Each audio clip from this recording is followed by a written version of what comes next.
let's just wait 5 minutes. All right.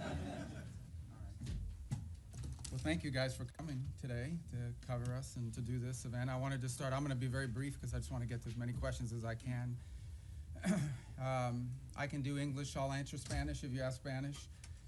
And then I'll answer it in English after I answer it in Spanish. So any other languages, you know, won't be able to do it. But those two, and then, look, when I took over Secretary of State, I'll refer you back to the hearings we had in the Senate in January about the role I hope to play. And I believe very strongly this president was elected. One of the reasons why he was elected, very specific things, but one of the reasons why President Trump was elected is sort of an understanding among the American people that our foreign policy was in need of a complete recalibration. A recalibration because the world had dramatically changed. Many of the institutions, policies, assumptions that our foreign policy was operating under were built upon a world that no longer existed.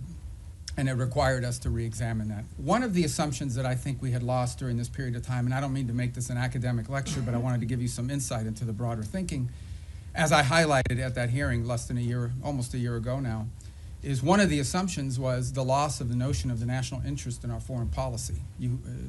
At the core of foreign policy needs to be the national interest of the United States. Now that doesn't mean that there aren't issues and things we care about in the world, but at its core, the core principle of the national interest, the core principle behind our foreign policy needs to be our national interests. So you have to first of all define what is the national interest, and then you have to apply it. We defined it as we are in favor of foreign policies that make America safer or stronger or more prosperous, hopefully all three, but at least one of those three. And then it requires you to prioritize. Even the richest, most powerful and influential country on earth has limited resources, has limited time. And it has to be able to dedicate those resources and time through a process of prioritization. That includes geographic prioritization. It also includes issue prioritization. And that's what we intend to do here. Then you have to have the mechanisms of foreign policy to deliver on it. In essence, you have to have a Department of State and a National Security Council and all the elements of U.S. foreign policy influence and power to deliver, to identify and then deliver on those priorities. And that's what we've attempted to do here, and I think we're well on our way to doing it. There's more work to be done. There's things we will improve upon. But generally speaking, it was the genesis behind the reorganization of the department, oftentimes applying reforms that secretaries of states of both parties, appointed by presidents of both parties, have long sought to do. And we're very proud of that going into effect and continuing to work forward. I think we generally avoided, massive disruptions to our operation, although any transition involves some disruption. But we're very happy with the way we empowered our regional bureaus, meaning our embassies and the folks at the desks here behind the regions have become more empowered and having influence over every element of our foreign policy, particularly how it's applied tactically. At the same time, one of the things we looked at is foreign aid. Foreign aid is not a separate activity of the United States government. It is an element and a tool of our foreign policy, and it should be used for the purpose of furthering the national interest. That doesn't mean we don't care about human rights. That doesn't mean we don't care about starvation. That doesn't mean we don't care about hunger. That doesn't mean we don't care about humanitarian need. What it does mean, however, is that even foreign aid, which is not charity, it is an act of the U.S. taxpayer. Now, American charities are free to give their money to whoever they want, as long as it's not a sanctioned entity. But the United States and the taxpayer money should be spent in furtherance of our foreign policy, should be spent in places and on things that further our foreign policy, and even that is not unlimited. We have a limited amount of money that we can dedicate to foreign aid and humanitarian assistance, and that has to be applied in a way that furthers our national interests, and that's what we have sought to do as well. And in that endeavor as well, we have empowered the regional bureaus and our embassies to play a dramatic role. In fact, they are not just the implementers of this. They, in many cases, are the ones that are suggesting and are leading the response. And so bringing the tools of foreign aid underneath the umbrella of our broader foreign policy has been an important and dramatic reform.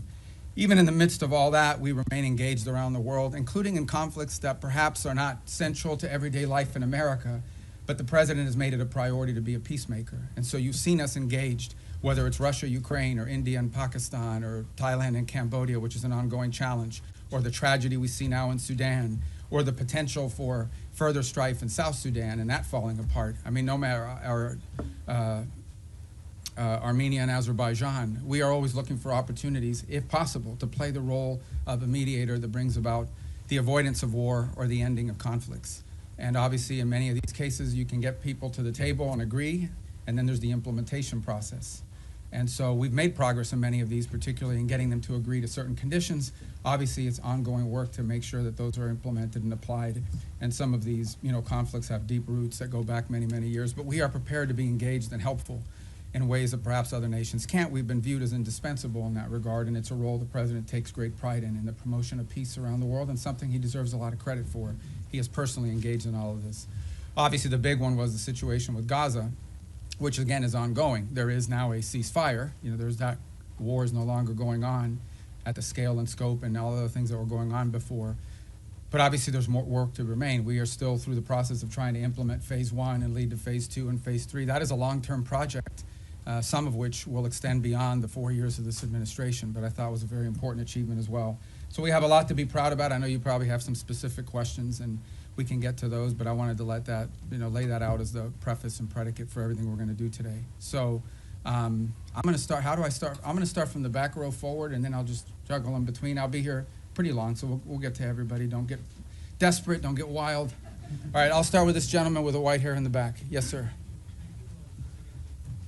Ask you about Gaza. U.S. wants Pakistan troops to be in Gaza. Has U.S. got a consent from Pakistan that they will be sending their troops in Gaza for peace building and peacemaking? Yeah. Well, look, in fairness to all the countries we've talked to about being and having a presence on the ground, I think they want to know specifically, what the mandate, what the specific mandate it was, the funding mechanism looks like.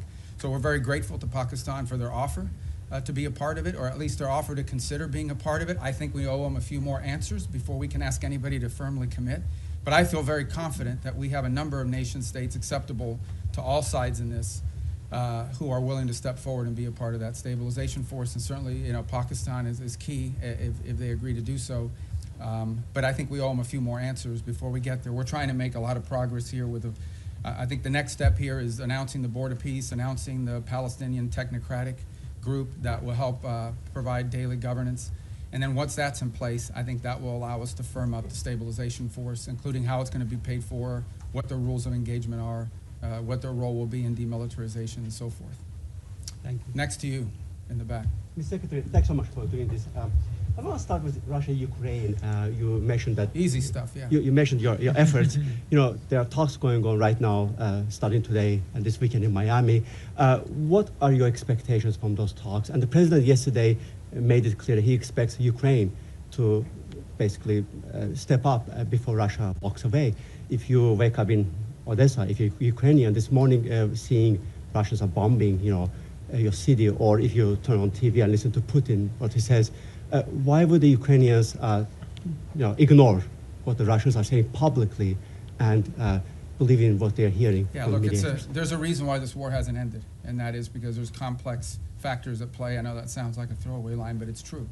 What we have tried to do in this entire process, and let's be clear about this. I mean, the United States is engaged in this. The president says this, and I'll translate what I think he's trying to say to you in all of this, and I think he's been pretty clear about it, is it's not our war. It's a war in another continent. We have equities, we have engagement in this war, but it's not our war per se. But we have been told by everybody, I think everybody would agree, that there's only one nation on earth, there's only one entity on earth that can actually talk to both sides and figure out whether there's a way to end this war peacefully, and that's the United States. And we've invested a lot of time, a lot of energy at the highest levels of our government. I believe, President Trump has had more meetings with foreign leaders and others on the war in Ukraine than on any other subject, including trade.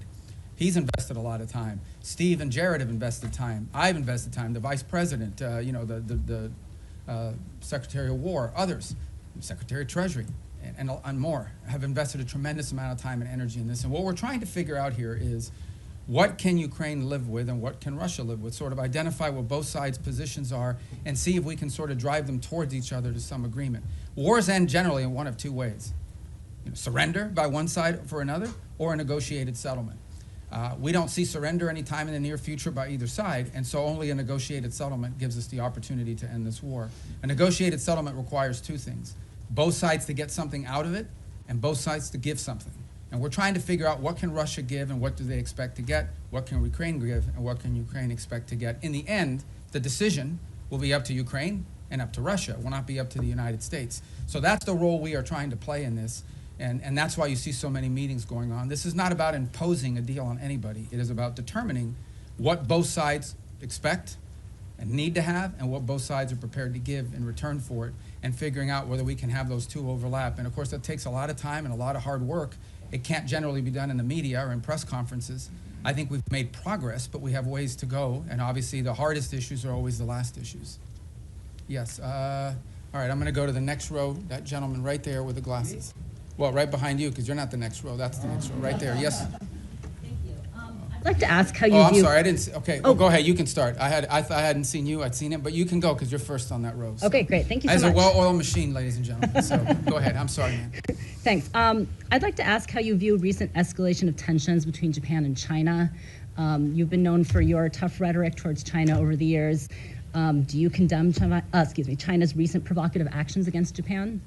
Yeah, no, I think I've been nice to China, you know, in terms of the work we have to do with them. And I mean, I had another job. My job now is I represent the President of the United States in the United States in foreign diplomacy, and I think we've made good progress with the Chinese. The Japanese are a very close ally of the United States. I think these tensions are pre-existing.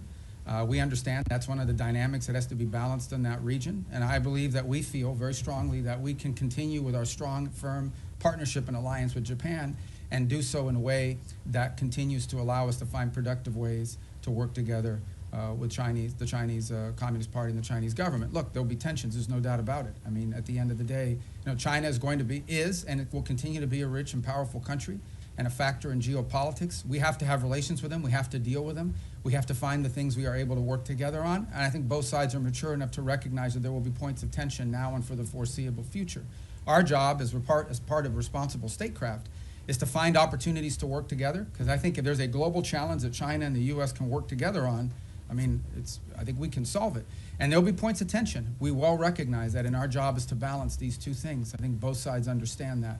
And I think we can do that without imperiling or in any way undermining our very firm commitment to our partners in the Indo-Pacific that includes not just Japan, but South Korea, and obviously if you extend further out, you know, I don't want to leave anybody out, but India and Australia and New Zealand and all the other countries. And we also have growing and burgeoning relationships with countries like Vietnam and even Cambodia that we really haven't had, you know, very close contacts with historically.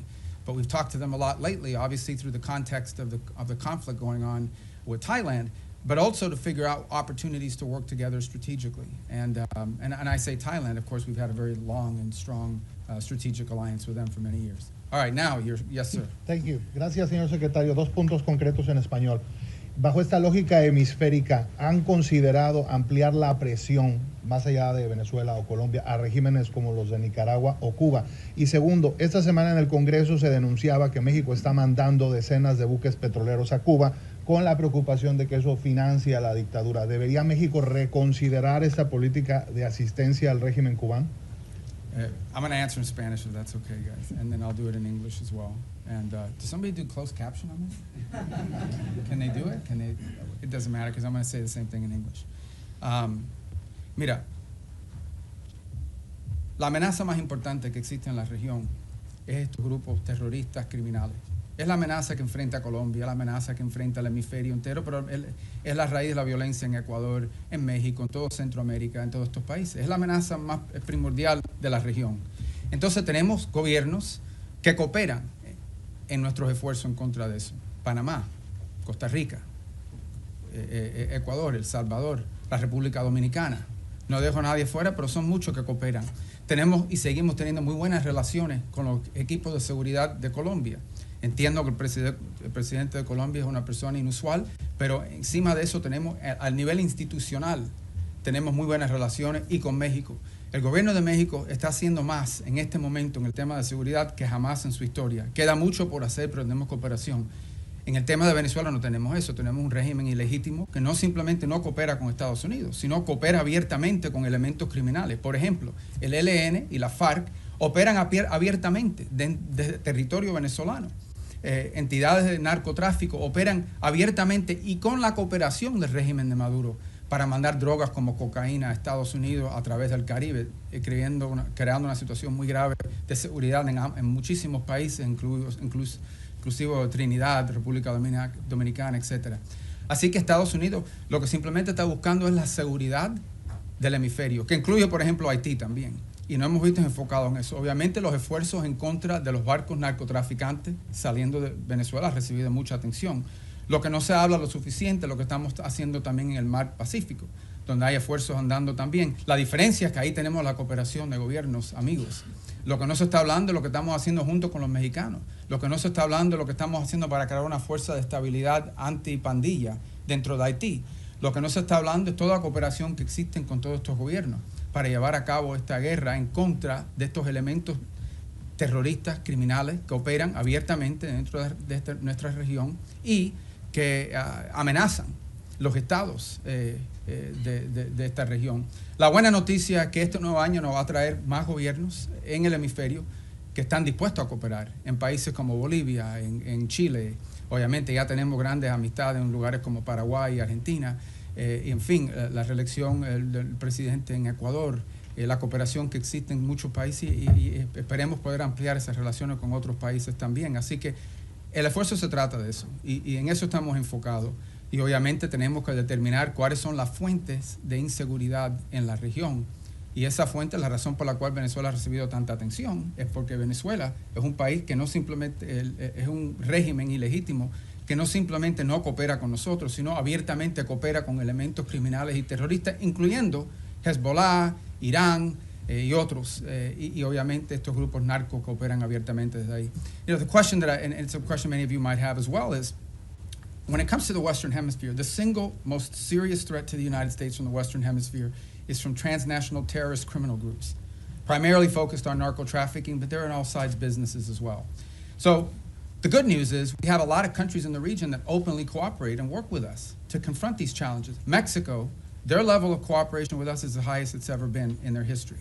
Throughout Central America, for the most part, except for maybe Nicaragua and to some extent Honduras, we've had great cooperation from Ecuador, from El Salvador, from Ecuador being in South America, but across the Pacific coast where we're also undertaking efforts.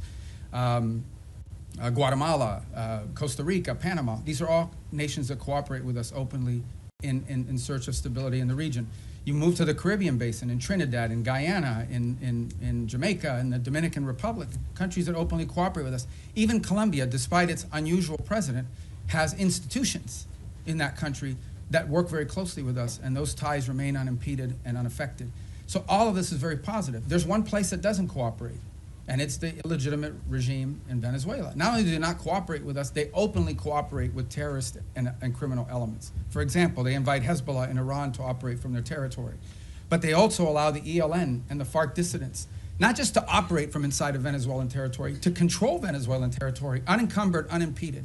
On top of that, we know that they are in cahoots with drug trafficking organizations. It's not just that they don't work with us against these organizations. Okay? It's that they openly, cooperate with these guys and allow them to operate. So these guys are, marching in and out, doing whatever they want from Venezuelan territory, and it's a challenge. And so that's why that's received so much attention. But I would urge you to not just focus on that, but also focus on all the other things we're doing in the region, including, for example, standing up this gang suppression force in Haiti, which we were looking for 5,500 forces. We already have pledges of up to 7,500 forces from a variety of countries.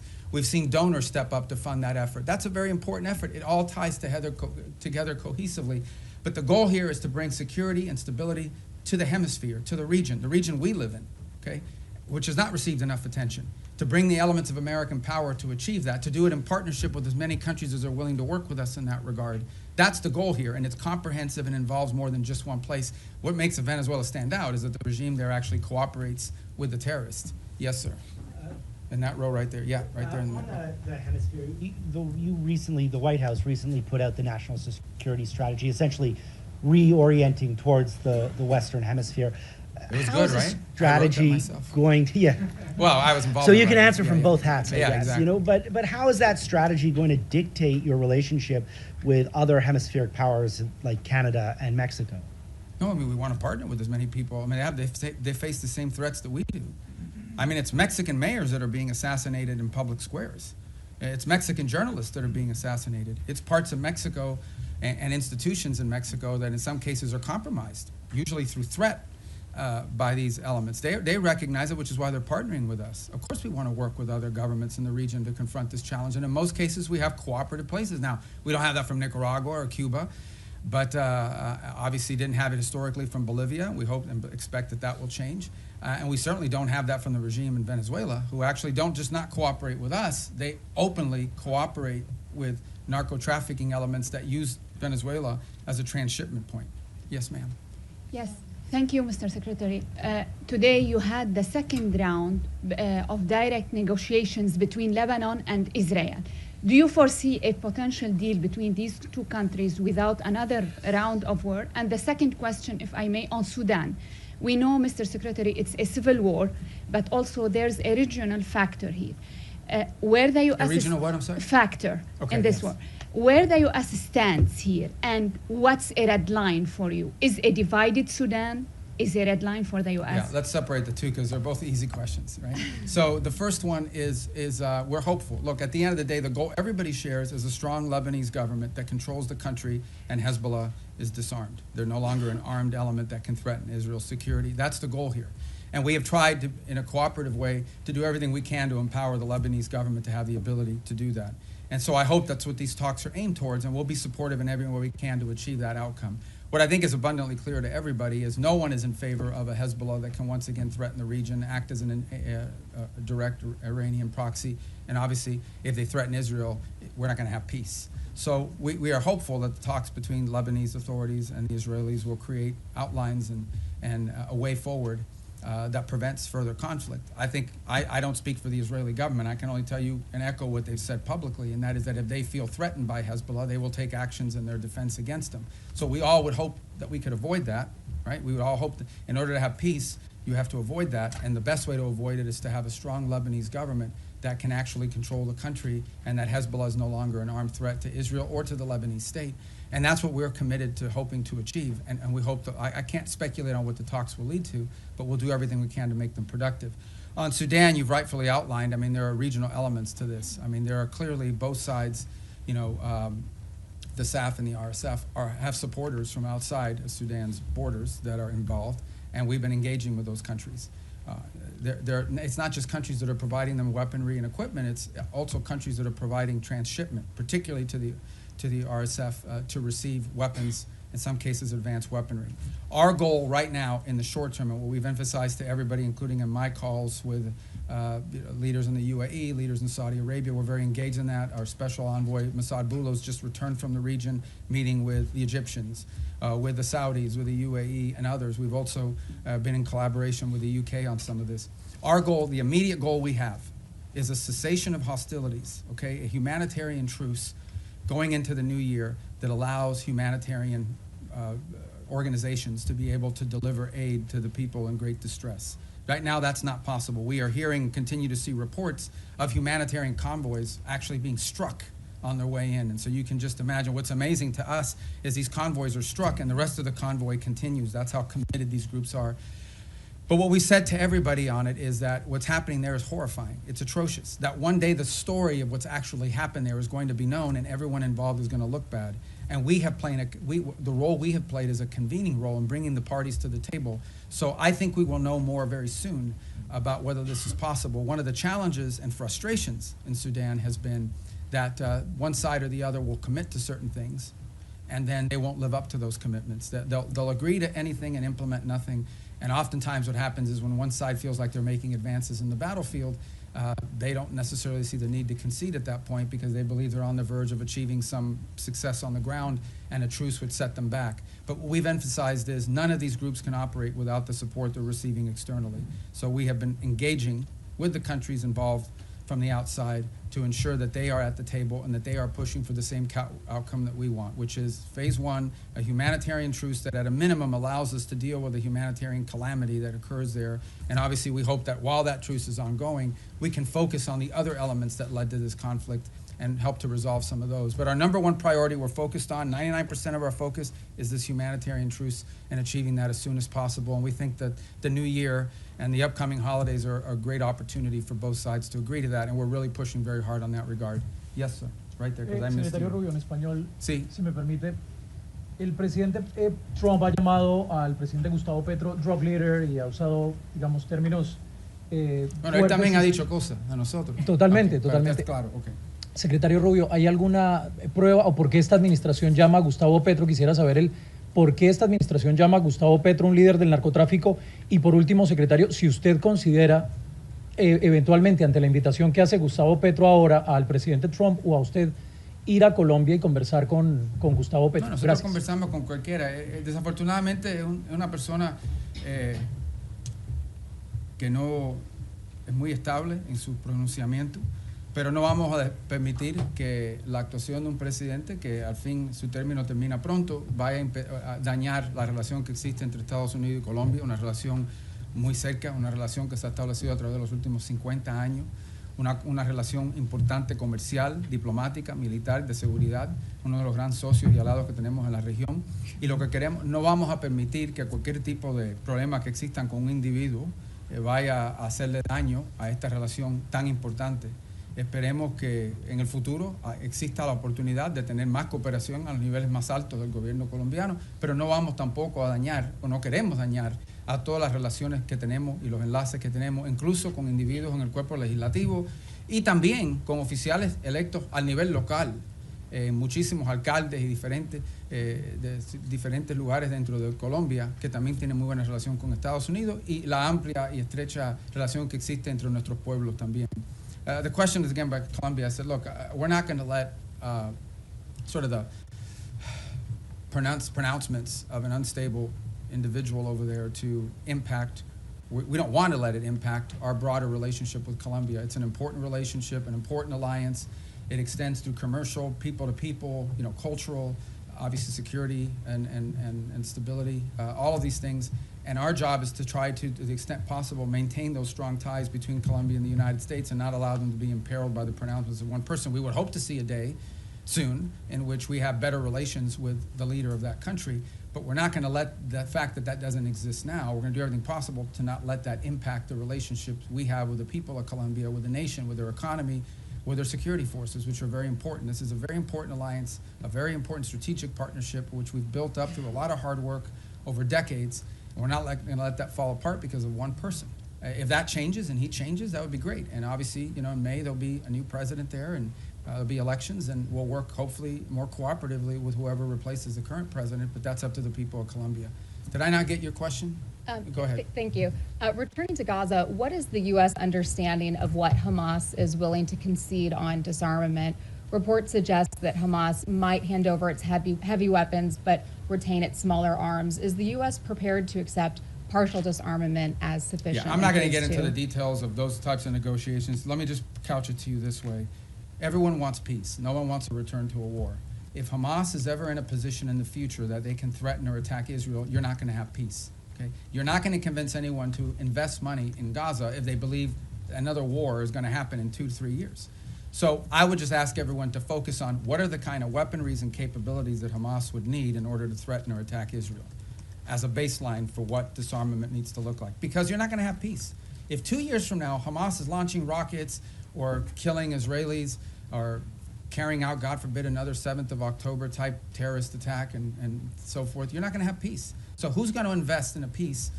Who's going to invest in rebuilding a place that's going to get destroyed again in a future war? So that's why disarmament is so critical. Now, what that entails, we're going to leave that to the technical teams to work on. It would have to be something, obviously, that they're willing to agree to, that our partners can push them and pressure them to agree to. It also has to be something that Israel agrees to.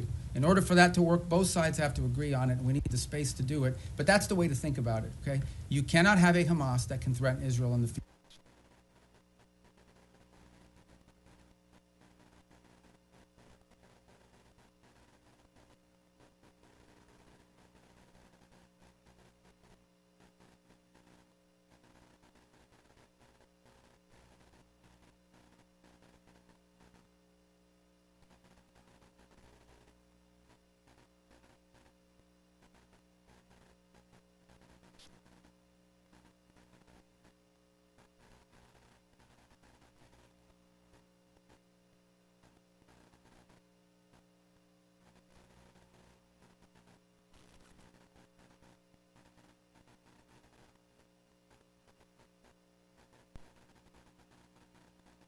future. If they can, you won't have peace. So that's the goal. All right, who's left in that? The president's been focused on, and that's what we're conducting, and that's what we have been focused on the entire time, because that is the threat to the national interest of the United States. Now, do we consider Maduro legitimate? No. And by the way, guys, when I say these things about Maduro and his role in narco trafficking, it's not. I hear his reports. Marco Rubio says it. It's not me. A grand jury in New York, in the Southern District of New York, okay, a grand jury in the Southern District of New York was presented evidence and came back with an indictment, not just against Maduro, by the way, but against a bunch of people in his government for narco trafficking, a bunch. He had, his nephews or the nephews of his wife indicted, convicted in the United States for narco trafficking. Like, this was, until President Trump started doing something about these narco trafficking links, nobody disputed that Maduro and his regime was in cahoots with narco traffickers. Not to mention the fact that they unleashed Trinidad gangs on the United States. They've unleashed, a mass migration event, perhaps the largest in history. 8 million people have left Venezuela since 2014. So also destabilizing all the countries in the region. Who've had to assume people that are fleeing this illegitimate regime. So, but nobody disputed the drug links. So that's what the president's been focused on, and that's the problem. And that's the problem in Venezuela. En el caso de Venezuela, es muy simple. Es un régimen ilegítimo que coopera abiertamente con Irán, con Hezbollah y con grupos narcotraficantes. Incluso la ELN y la FARC, que operan abiertamente dentro del territorio venezolano encima de los demás. Entonces, la amenaza que enfrenta los Estados Unidos es eso, que tenemos un régimen ilegítimo que coopera abiertamente con elementos terroristas, y por eso consideramos el régimen de Maduro un régimen terrorista. Cooperan abiertamente con elementos terroristas que amenazan la seguridad de Estados Unidos. Punto. Ese es nuestro interés y en eso estamos enfocados. Okay, next row right there, you. Yeah. With all due respect for my colleagues, I'm going to ask this one in Spanish. Okay. Señor secretario, usted acaba de decir que no espera o que no es la intención de Estados Unidos que las diferencias con el presidente Gustavo Petro generen afectaciones para la relación con Colombia. Pero la verdad es que sí las han generado. Colombia fue desertificada, el presidente Donald Trump ordenó suspensión de recursos de cooperación para nuestro país y ya se están viendo consecuencias en materia de seguridad en Colombia. Nada más anoche asesinaron a 6 soldados colombianos, el ELN, con un atentado terrorista. Y la gran pregunta en Colombia hoy es ¿qué va a pasar el próximo año si Colombia elige un presidente de izquierda? Si las relaciones de Estados Unidos, las buenas relaciones con Colombia y el respaldo de Estados Unidos va a depender de que el pueblo colombiano elija un presidente que sea visto con buenos ojos por parte de esta administración. No, pero que esto no se trata de izquierda ni derecha. Esto se trata de una persona que simplemente no coopera con nosotros en estos esfuerzos. De eso se trata. Al final del día, el pueblo colombiano va a escoger el próximo presidente. Es una democracia, tienen elecciones, esperemos que se cumplan todos los requisitos. Tienen una larga historia de cumplir los requisitos democráticos. Aquí no estamos diciendo que Petro no fue electo democráticamente, aquí nadie dice que no fue así.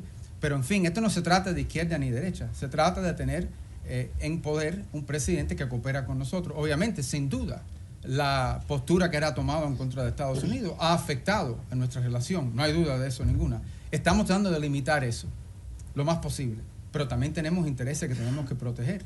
Y tampoco vamos a pretender, cuando tienes un presidente diciéndole a los elementos de seguridad que no cooperen con Estados Unidos, eso no lo podemos ignorar. Pero por otra parte, entendemos que tenemos dentro del sistema colombiano, incluso al nivel legislativo, en el Congreso, en el Senado, también alcaldes y otros líderes políticos de ese país que sí quieren buenas relaciones con Estados Unidos, y incluso líderes que no son de derecha, que son de izquierda, pero que entienden la importancia de esa relación. Pero esto no se trata de ni izquierda ni derecha, se trata que si va a cooperar con Estados Unidos o no. Tenemos una larga historial de cooperar con Colombia, que fue un ejemplo y un modelo para la región, y ahora tenemos algo un poco menos, que es lamentable. Ojalá que eso cambie. The question was about whether the U.S. relations to Colombia is dependent on whether they elect a leader that's center-right or center-left. It has nothing to do with left or right. It has to do very simply with whether or not we have a leader there that we can work with. The U.S.-Colombian relationship, especially our security relationship, but also our economic one with a free trade agreement, is a model. It was a model for the region. We tried to replicate that. Everybody would use Plan Colombia as an example of what you need to do in these other places. And we want to continue that. Now, no doubt, when you have the president of a country saying some of the things and ordering some of the things that he's ordered, it's going to have an impact on some of that relationship. Our job is to try to preserve and protect as much of that relationship as possible, but it will be impacted. But it doesn't matter whether the next president is center right or center left. That's not the issue. The issue is whether the next president is someone who's going to once again cooperate with the United States and restart these relations. That's what we seek. And if President Petro changes in his stance, perhaps that could change as well. But if he doesn't, obviously, it'll be up to the people of Colombia to elect their next president. Yes, ma'am, right there in the middle. I don't want you guys to think I'm only picking the Spanish ones, okay? I actually don't know who any, well, there's a list here, but I can't even read it without these glasses. All right, go ahead, I'm sorry. Perdón. Secretario Rubio, usted lleva años denunciando el régimen de Nicolás Maduro y estuvo, entiendo, hace poco en una conversación telefónica donde hablaron el presidente Trump y Nicolás Maduro. Quisiera preguntarle cómo sintió a Nicolás Maduro en esa conversación, usted que lo conoce desde hace años, pues su comportamiento, si siente que está acorralado como reportan los medios, si está abierto a irse a otro país a cambio de un indulto, si ustedes estarían pensando en reunirse con él. ¿Cómo fue esa conversación? O sea, ¿qué nos puede contar de el efecto que está teniendo sobre la presión? Yo no voy a comentar sobre ninguna conversación del presidente Trump con cualquiera del mundo, si existió o no existió. Yo no voy a comentar sobre eso. Voy a repetir lo que he dicho ya. Esto se trata de algo muy simple. Y esto se trata de los intereses nacionales de Estados Unidos. Y hay una amenaza regional que existe. Y en el caso de Venezuela no tenemos cooperación. Para empezar, que es un régimen ilegítimo. Segundo, que es un régimen que no coopera, es antiamericano en todos sus pronunciamientos y actuaciones. Y tercero, es un régimen que no solamente no coopera con nosotros, sino abiertamente coopera con elementos peligrosos, terroristas y criminales. Incluso ellos mismos lo son. Entonces es difícil llegar a un acuerdo con terroristas que están abiertamente cooperando con estos elementos peligrosos que amenazan la seguridad de Estados Unidos. Encima de eso no voy a especular más. Pero va a haber guerra, secretario, porque ahorita en Colombia todo el mundo se está levantando, en Venezuela, con la posibilidad de que haya una guerra entre Estados Unidos y Colombia. Nosotros estamos protegiendo el interés nacional de Estados Unidos. Yo creo que, en fin, ese es nuestro derecho. Y también le diré que en Colombia debe haber mucha preocupación, que ha habido un ataque el día antes de ayer, o fue ayer, de ELN, o la FARC, creo que fue ELN, y ¿de dónde operan ellos? Abiertamente, de territorio venezolano, abiertamente, como si fueran un país soberano, operando abiertamente dentro del territorio venezolano. It's the same question, guys, and that is, the bottom line is very simple. Our interest in Venezuela and in the region is the national interest of the United States, and in Venezuela we have an illegitimate regime that not only does not cooperate with the United States, but openly cooperates with narco-terrorists and others who threaten the national security of our country. The gentleman in the middle. I'm going to try to get to everybody, I promise. But you guys, by then, your questions will be Thank you, more Mr. Secretary. specific. You said a few moments ago that everyone wants peace for Gaza, and yet by any metric, the Israelis are flouting the ceasefire that President Trump negotiated by killing an average of 2 children a day, not allowing the agreed-upon humanitarian aid into Gaza. How long can this continue? How long can the Israelis be allowed to show such disrespect to President Trump? Well, look, that's your characterization of it, about the term disrespect. What I would say is this. This was, first of all, it was a miracle that it happened in the first place. We all understand how difficult it was for that to come to the conclusion that it did, where the bombing and everything else, the scale and scope of what we saw ended, all the hostages were released, and we have relative peace right now for the most part, despite the things you're pointing to. That was very difficult. But this is not easy. Peace is a verb. It's an action. It's not a sentiment. Every single day will bring challenges. Every single day. We also have had instances, for example, over the last couple of weeks, where Hamas elements emerged from a tunnel, attached an explosive device to the side of a vehicle, and injured and almost killed Israeli soldiers. We still have this threat.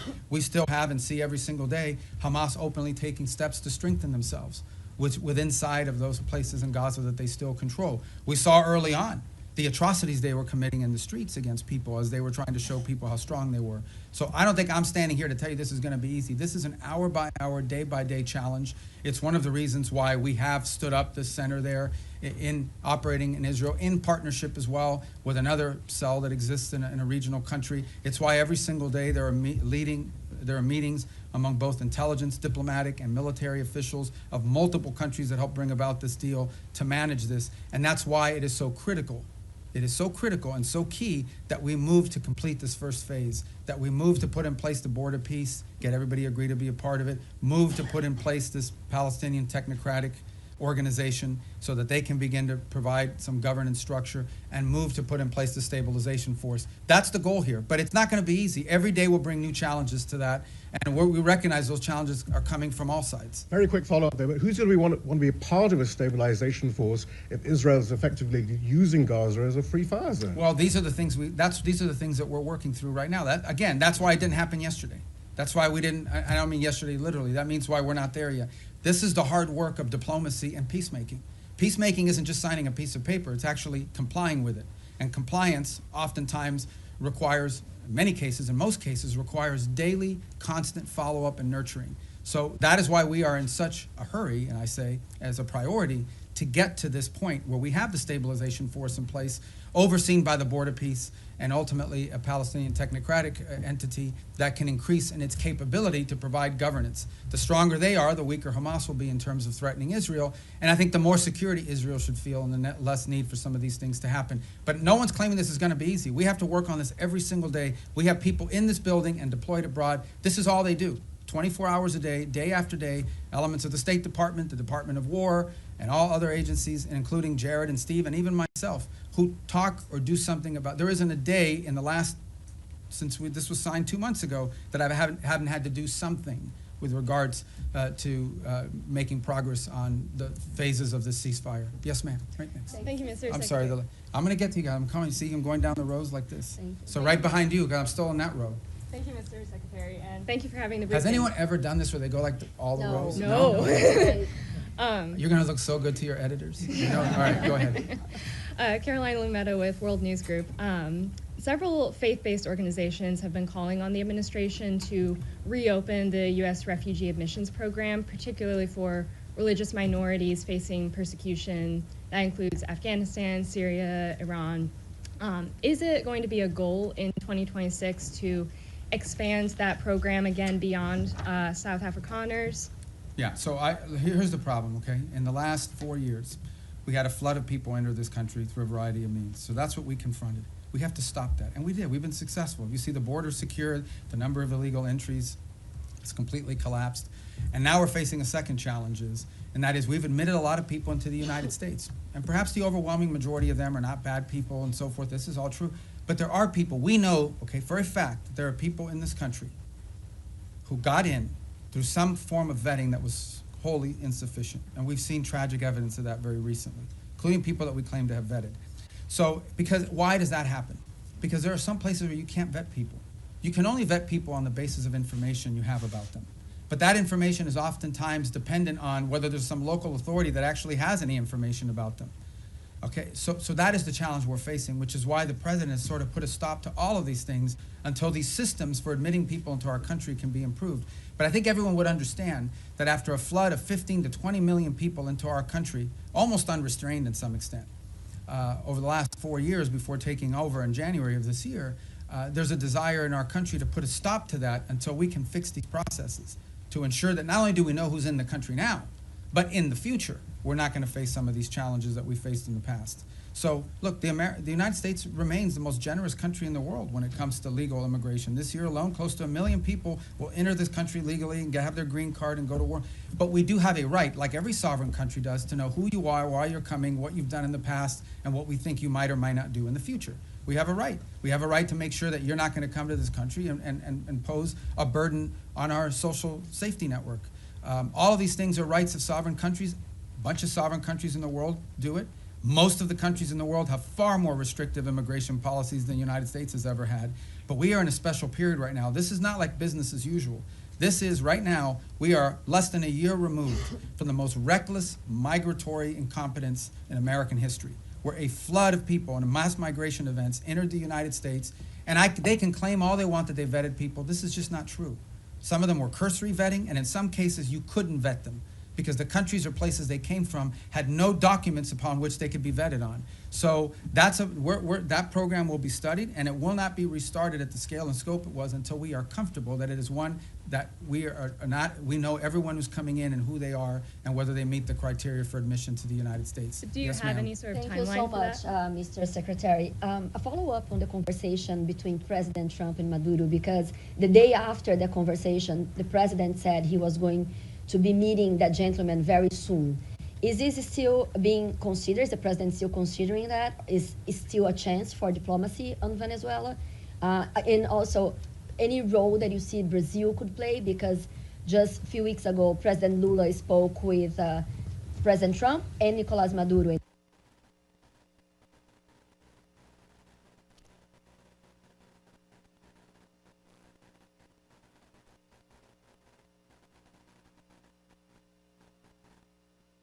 He offered to help to mediate. To you on what comes next in that regard.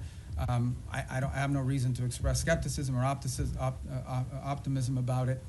I'm just not going to comment on what the president has available to him as options across the range of options.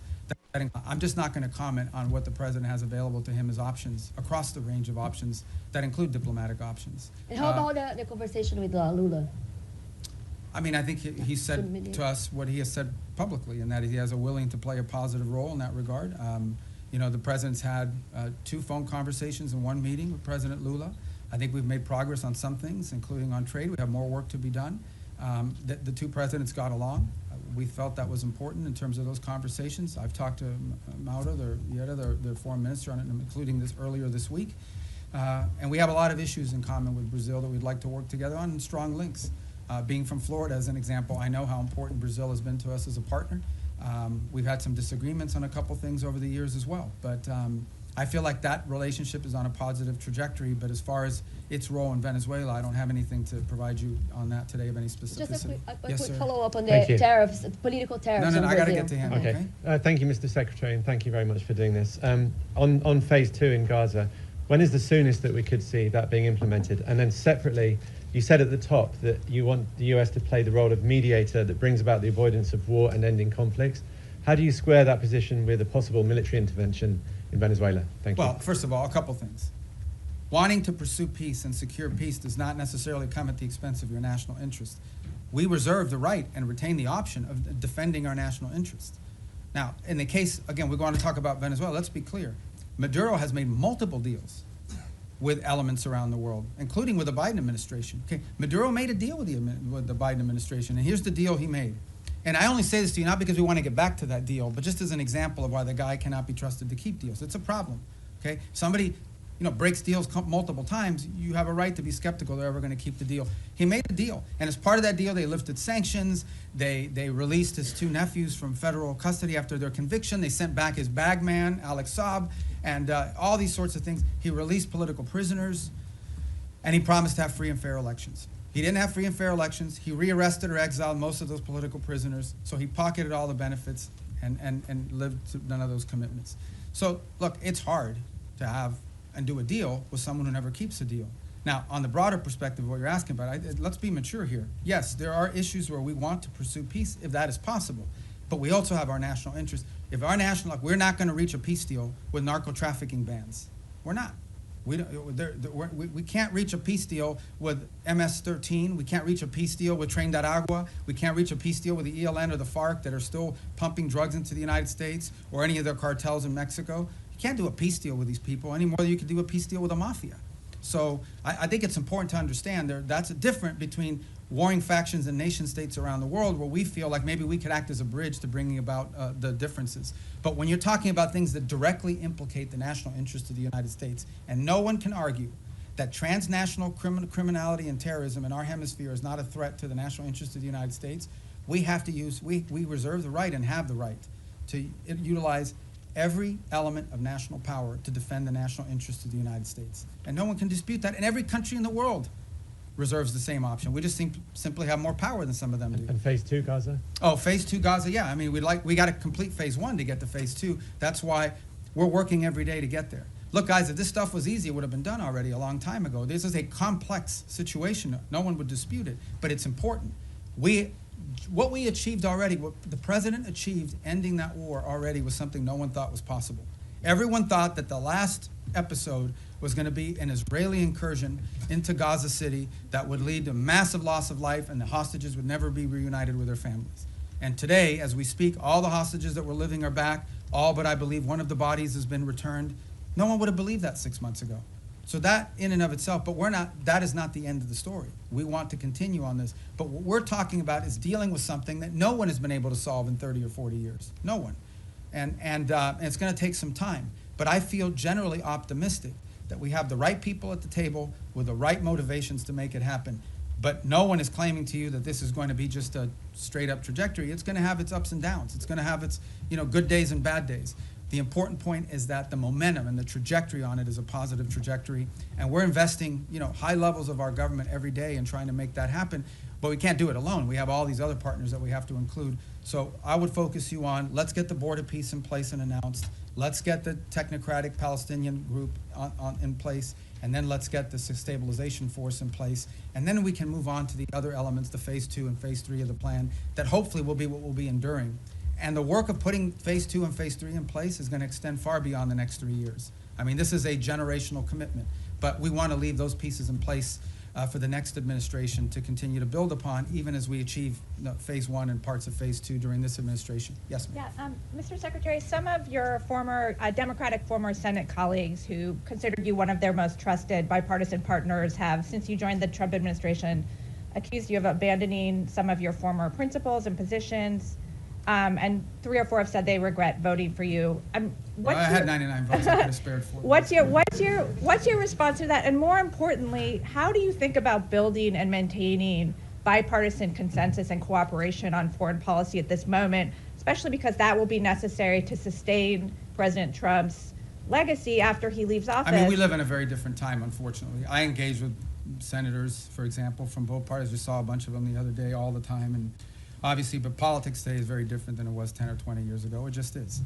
I'm not in that anymore. I'm no longer in a political office, but I know political offices. I served 14 years in the Senate, and politics is real, right? I mean, there's also not a lot of benefit to a Democratic senator saying what a great guy Marco Rubio is in this current political environment, or anyone in the Trump administration for that matter. So all I will tell you is I get up every day, we go to work, we get work done, we do cooperate and work with. They don't always agree with everything we're doing, but I have a lot of people in the Senate, particularly chairmen of key committees that we interact with. There's things people can say and do in the public that because of politics and private that they can't say or do in public. But I don't know what else to comment on that other than one more point, and that is, I think this is important. I think people have lost sort of their mindset here a little bit, okay? The foreign policy, the State Department is not its own government, okay? The Secretary of State is not its own government. I'm appointed by the president, confirmed by the Senate, and then, or nominated by the president, confirmed by the Senate, and then appointed by the president. But at the end of the day, the person the people of the United States elected to be the president of the United States and the commander-in-chief is Donald J. Trump. That's who they elected. And my job, and the job of the people in our administration, is to implement the president's foreign policy. We provide advice, we provide counsel, but ultimately our job is to take what the president wants to do, take his vision, and implement it. Come up with options for implementing the president's vision. That's my job today. When I was a senator, I represented the state of Florida. Today, I am the Secretary of State for Donald J. Trump, the President of the United States, and my job is to implement the president's foreign policy, provide advice, provide counsel, provide ideas, provide for opportunities and ways in which his foreign policy can be implemented. But in the end, our job is to implement that. And why people think that somehow foreign policy can be divorced from our republic, that's not the way our Constitution works. The Constitution does not say you elect the President of the United States and then you put in place a State Department to undermine the President if the person who's the Secretary of State doesn't agree with him. That's ridiculous. That's stupid, really. And I don't know why anybody would think that. So that's the job I have, and that's the job I'm proud to do. I think we've made a lot of progress. We have a lot more work to do. All right, on our row right there from Italy, right? I know you from the... Do you cover us now, or are you on Capitol Hill still? No. Everything. So you're like a one-man bureau for the whole thing. As All well right. as here. You're like me. You have 2 jobs. Good. Yeah. All right. Thank you, Mr. Secretary. So the United States, on one hand, are mediating with Russia to end the war in Ukraine. But on the other hand, the Russian foreign minister yesterday or the day before said it would be a fatal mistake from the U.S. To block the oil tanks from Venezuela and trying to overthrow the Maduro regime. So what kind of what's the assess that you're doing, and are there any safeguards in place to avoid escalation with Russia? And then I have another question about the Hezbollah. So yeah, we're not concerned about an escalation with Russia with regards to Venezuela. I mean, we've always expected them to provide rhetorical support for the Maduro regime. I think they have their hands full in Ukraine, and if he's watching, Sergei, Merry Christmas. And but at the end of the day, I expected them to say what they were going to say. the rhetorical support, we understand with that tied. It's not a factor in how we consider this whole thing. And then, if I may, about the Hezbollah, I know you already answered, but I wanted to ask you if the US administration is considering a broader military support involving also potential Arab partners, not only in providing weapons, but also going into the field to disarm the Hezbollah if the diplomatic talks will fail. Well, I've not heard anyone sort of suggest that at the level of detail that you've talked about. I think regionally, for example, if you talk to the Syrian authorities, they're very concerned about Hezbollah. I think most of the countries in the Gulf region view Hezbollah as an agent of Iranian influence and Iranian action. But as far as what you're discussing, which is sort of a coalition of armed units going into Lebanon to disarm Hezbollah, I've not heard that proposed by anybody. Perhaps you have, but I haven't, and that's not certainly something we've been... Senator Graham okay. was talking about this at the my former Congress. colleagues, yeah. Well, you should ask Lindsey about how he's going to put that together, because, but we just haven't heard it. I'm not saying you may not hear that one day in the future, but I think what is clear, and I think maybe perhaps what Lindsey is speaking to, is that it is clear that if you talk to leaders in the region in all these countries, they all have the same goal, perhaps not, which is to ensure that Hezbollah can no longer play the role that they've played in the past, not just threatening Israel, but being an agent, an open agent, really a proxy of Iranian influence in the region. Thank you. Next. I didn't get to you. Oh, I'm in the new row. Okay, go ahead. Okay, thank you so much, sir. You have previously said in the past that you and the administration are committed to fixing the backlog of visas for foreign-born priests and other religious workers, whether that be through the Religious Workforce Act, or through maybe a standalone process. Is there any update you can give on the status of that and what's being done to I think we'll have hopefully more to fix this announce issue? on that early next month. Yeah, early next month. Okay. We've worked closely with a lot of the religious authorities to do that. Obviously, depending on the denomination, we're not discriminating in favor of one versus another. Mhm. Some denominations are more professionalized in terms of what they're able to provide us with and sort of information versus others. Some of it depends the country they're coming from, because, we have to be careful not to be waiving, we have country-specific requirements depending on the country they're coming from. But I think we have a good plan in place to put that into effect. And I know we've worked with a number of denominations in that process. Obviously, one of the big users of that system is the Catholic Church in the U.S., and so we've worked with the Conference of Bishops. And I think we're going to get to a good place. We don't have it ready yet. All this takes time to put together, but we're moving quickly, and I think we'll have something positive about that at some point next month, hopefully in the early part of next month. Thank you yes, so sir. much. Thanks, Mr. Secretary. White House Chief of Staff Susie Wiles said that the U.S. would need congressional approval to conduct ground strikes in Venezuela.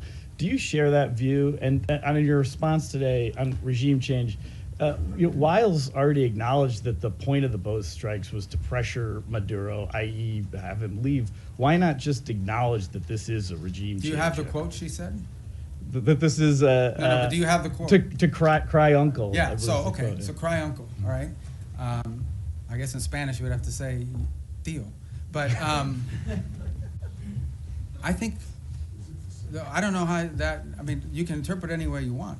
But at the end of the day, it is clear that the current status quo with the Venezuelan regime is intolerable for the United States. The status quo, that they operate and cooperate with terrorist organizations against the national interest of the United States. Not just cooperate, but partner with and participate in activities that threaten the national interest of the United States. So yes, our goal is to change that dynamic. And that's why the president's doing what he's doing. Change that dynamic by ensuring that no one wants to get on drug boats anymore. People were just going out there, openly without any fear of the reaper. And now I think people understand it's not a good idea. By the way, we haven't had a strike in the Caribbean Basin in almost 5 weeks. Do you know why? It's not because we stopped looking. It's because no one wants to get on a boat anymore and do that. So it's been effective at cutting that down. Now there's been strikes in the Pacific. So the bottom line is that, sure, our goal is to, what's the point of doing something? But the change, people want to focus on regime this and this and that. The goal here is very simple. The national interest of the United States. The President of the United States was elected to protect the American people, to protect America. That's what he was elected to do. It's one of his fundamental promises that Donald J. Trump made when he was elected President of the United States is, I am going to protect this country. Protect us from what? From the threat of terrorism, from threats to our economy, and from threats these drug organizations and these terrorist organizations pose against the United States. And if you are an ally, a friend, a partner, or cooperate or participate in activities that threaten the United States, you're going to have a problem with President Trump. I think the only shocking thing here is that a lot of people say that. People run all the time for office. I'm going to take on the cartels. I'm going to do this. He's actually doing it. He's not doing anything he didn't say he was not going to do during this campaign. He said he was going to go after the cartels. And now he's going after the cartels, and everybody's shocked. Don't be shocked. This is a man who was elected president because he says and then he does. He doesn't just say and then forget about it. In congressional approval on land strikes, do you think that the United States does need to go to Congress in order to conduct land strikes in Venezuela? Well, look, I'm not going to speculate about things that haven't happened and may never happen. I'm not going to speculate on that. All I'm going to tell you is that two things. And I remind Congress all the time. By the way, I was very consistent on this position because it was my position when I was in the Senate. Number one, no administration, Republican or Democrat, has ever accepted the War Powers Act as being constitutional. That said, multiple administrations, including this one, have sought congressional approval and or certainly congressional notification of actions taken. Why?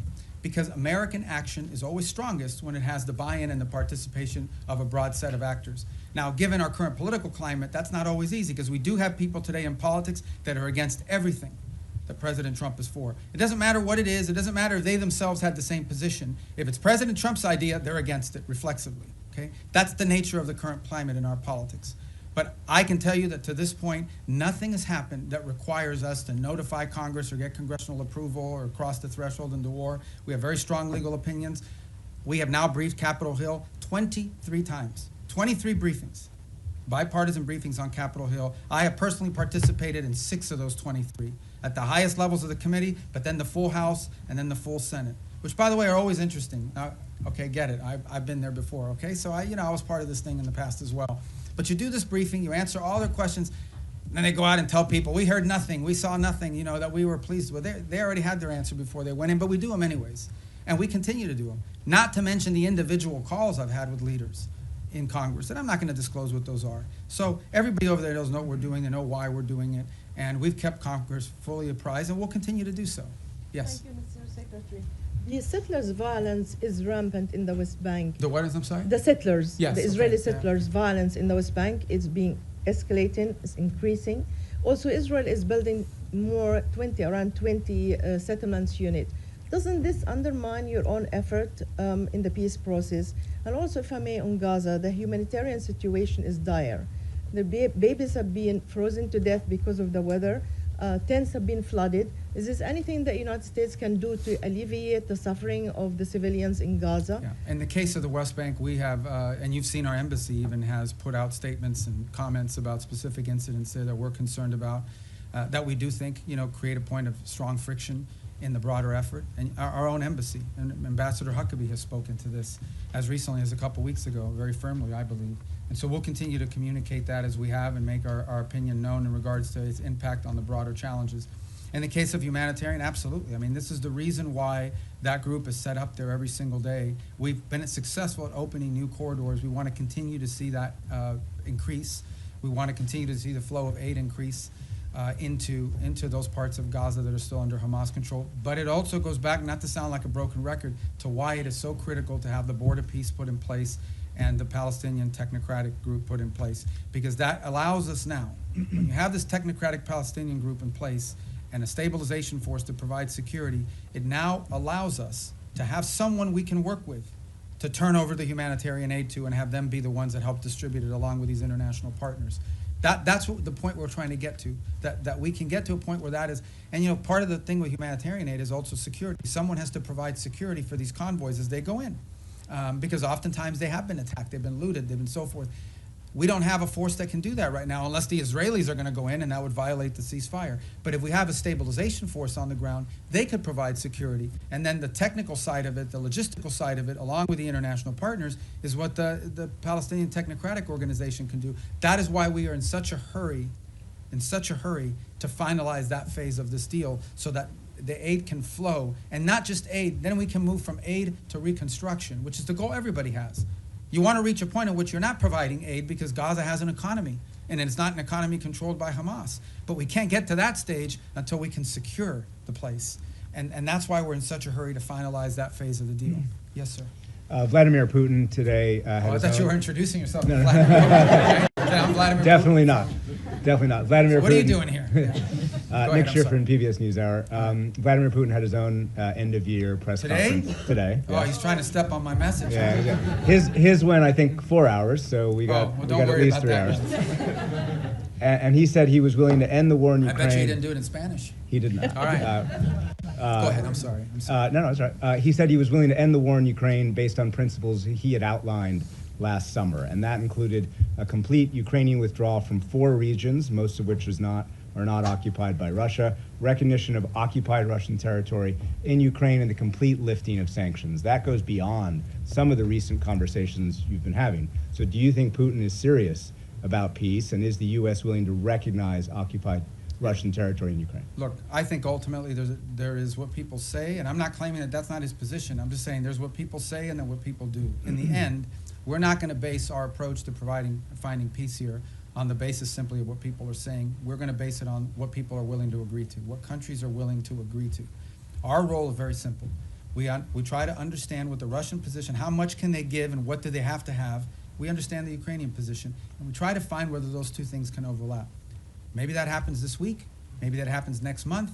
Maybe that's not ready for a few months. That's not up to us. That's up to the two sides. In the end, it's up to them to make a deal. We can't force Ukraine to make a deal.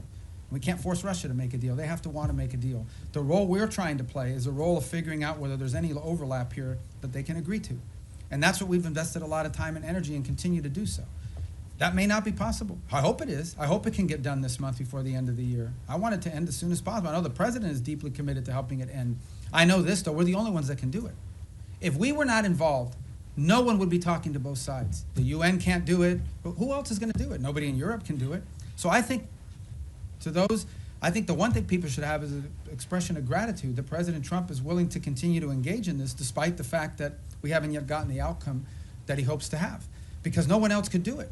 And so that's what we're trying to do here. So this whole narrative that we're trying to force something on Ukraine is silly. We can't force it. There's no peace deal that Ukraine, there is no peace deal unless Ukraine agrees to it. But there's also no peace deal unless Russia agrees to it. We are just trying to find whether there's common ground that we can make happen. And maybe that's not possible. Maybe it is. Maybe that's not possible right now. But we don't think our work could potentially serve as a baseline for that in the future. Maybe it is possible now. We're going to continue to test it and see where we can get to. Is the U.S. willing to recognize occupied territory? I'm not going to speak on any specifics of any deal because we're not going to be able to negotiate a peace deal, especially one like this, in the media. Suffice it to say, let me just put it to you this way. There can't be a peace deal unless Ukraine agrees to it. And there can't be a peace deal, of course, unless Russia agrees to it. But remember that. Any peace deal is one that Ukraine has to agree to because they're a combatant. If Ukraine says we don't agree to it, there won't be peace. So our job is not to force anything on anyone. It is to try to figure out if we can nudge both sides to a common place.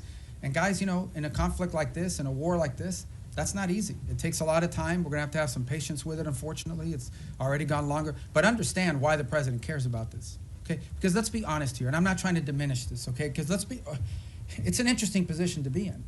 The United States only we don't provide weapons to Russia, we only provide weapons to Ukraine. The United States doesn't sanction Ukraine, it's only sanctioned Russia. And yet we are still the only country in the world that can talk to both sides. So let's be clear about the role we've played in this so far. I mean, we're the only ones that can. But, so I don't mean to be dismissive of why this matters or it's important, because this is going on in another continent. We've got issues in our own hemisphere we need to be dealing with. That if you were to ask prioritization, I would argue that something in our hemisphere from our national interest is more important than something in another continent. But it doesn't make Ukraine and Russia unimportant. We care about it, that's why we're involved in it. But by the same token, why does the president care? I'll tell you why. This week, 9,000 people will die, including like 5,000 or 6,000 weekly Russian casualties, okay, in a war. This is a bloody, nasty conflict. In the same time, the entire electric grid, the entire infrastructure of Ukraine is being destroyed almost as fast as it's being rebuilt. Every week that goes by, the cost of rebuilding that country gets exponentially higher. It is now becoming generational reconstruction. This is a very damaging war that's going to have incredible implications. There are now hundreds of thousands of Ukrainians, probably maybe in millions, who have not lived in Ukraine in years. They've been displaced to other countries. The implications of this long term for Ukraine are dramatic, and for Russia too, but for Ukraine, and we're focused on them. This is why the president wants to end it. He thinks it's a bloody, nasty, horrifying war, and he doesn't like wars. He really doesn't like wars. He thinks they're a waste of money, time, and talent. and he wants this one to end. And we're doing everything we can to end it. And it may or may not be possible, but we're certainly going to keep trying. Yes, sir. Thank you. I promise you we're going to go through here. I promise. Do you have a deadline or something? I know, but let me get to the roads, because if I break up the road thing, you're going to screw up the whole plan I have for today. Go ahead. Thanks, Mr. Secretary. If I can turn internally for a moment, a recent survey by the American Foreign Service Association found strikingly low morale among career diplomats in the U.S., some of whom reported that they feel like they can't freely express their opinions, that their candid input is not welcome, and many of them are saying that they're actually thinking about career changes. I know you talked at the top about how change can be disruptive, but I wonder, how much does this concern you? Do you possibly see this as a feature, not a bug, or would you be happy to see people leave so that you can bring in a new crop of people? And then just briefly on your own role, you have 2 jobs right now. Your travel schedule seems a bit lighter than your recent predecessors. You didn't attend the last NATO foreign ministers gathering and had your deputy go. Are you fully performing the job of Secretary of State? Are you more of a national security advisor than a Secretary of State? Can you talk about that? Well, first of all, on the travel schedule, we have a lot of leaders keep coming here, too. So you talk about NATO, great example on NATO. I already went to a NATO meeting this year of all the foreign ministers. Then I went to the leaders meeting, which not all the foreign ministers were at. And then on top of that, that week is the week we had Rwanda and the DRC coming to the United States on a deal that I was working in. So as far as the travel schedule is concerned, we have a lot of leaders constantly coming here. We have leader meetings every single week for the most part up until last week. So there's a lot of work to be done. On the Foreign Service, we have very talented people here. I saw that report somewhere. That's from the union. It's from a union survey. All I can tell you is that today Foreign Service officers are more empowered at the regional bureau than they've ever been. I get descent cables. I get cables every day from all over the world that provide the baseline for a lot of the ideas that we pursue. There isn't a week that goes by that I don't send back 2 or 3 cables with notes about, let's turn this into a policy proposal. We are changing this place so that it is our missions in the field that are not just driving directives from the top down, but also ideas from the bottom up. And I'm very proud of that, and I think that's going to lead and pay huge dividends for future secretaries of state long after I'm gone. So, yes, sir. Thank you, Secretary.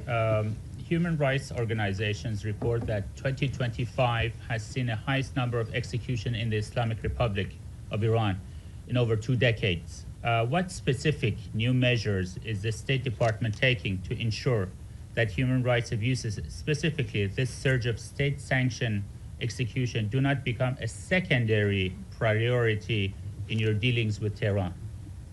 Well, ultimately, look, we have very deep systemic disagreements with the regime in Iran, and it's part of one of, if not the most sanctioned country in the world, one of the most sanctioned countries in the world. There isn't a week that goes by, or at least 2-3 times a month, I'm authorizing some new sanction on some new entity related to Iran. I don't think anyone could argue that this administration has been friendly towards them. So we continue to feature these things because it tells us about who they are. In the case of some of these executions that you're talking about, some of them, by the way, were in the aftermath of the war with Israel, where they went through and have jailed people and accused people of being informants and spies and things of that nature. But we're under no illusion, and every year we put out a report that outlines this, and we've been pretty consistent in our messaging. Our problem with the Iranian regime isn't simply, obviously it's predominantly their desire to acquire nuclear weapons, their sponsorship of terrorism, but it's ultimately the treatment of their own people. I said it in my hearing a year ago in the Senate, I say it now, I know of no nation on earth where there is such a difference between a regime that governs the country and the people who live there every single day. That regime is not reflective of the people who live in Iran, who are the inheritors of a proud and long cultural legacy and a proud history. And then you've got a clerical radical regime that has driven and taken the wealth of that country and used it not to enrich secure their people and their future, not to make sure they have enough water and electricity. They've used their money to sponsor terrorist organizations all over the world. That's what they've used their money for. So we're going to continue to consistently point that out. Secretary, second. I'm sorry, I got to go because I'm getting everybody today. Regarding Europe, you said that Europe was not going to be able to mediate between Russia and Ukraine. There's been some disengagement. There's some push within the European Union to either not comply with the increase in defense spending that the United States has been promoting, or also some European countries like Spain promoting closer ties to China, or going to China, or inviting more investment from China, or even Chinese technology in critical infrastructure. Are you concerned at all about this path? And No, I mean, the country's made a commitment in NATO at a meeting I was at, where they made the 5% pledge, which is a dramatic and historic pledge, with the exception of Spain, of course, who didn't make that pledge. And we've had no indication from any of the countries that agreed to that they're not going to do it, because it's in their own interest. I mean, it's in their own interest. Bottom line is, you know, increasing their defense capacity is in their interest, because it's their defense. As far as like opening up to China, look, one of the biggest problems Europe faces is they're being flooded with cheap Chinese goods, including Chinese cars. They're being flooded. Their own industrial base is under attack by unfair Chinese practices economically. So, you know, I don't know about the rhetoric you're pointing to or the examples, but I mean, that's a threat that Europe faces, and they need a rebalancing as well. They're also, like we are, experiencing you know, disruptions to supply chains and things at the economic realm that are very problematic and dangerous for national security. So we would expect them to act at their national interests, both continentally and individually as their own countries. All right, we got to speed it up. Yes, ma'am. Hi, Annalise Nielsen from Sky News Australia.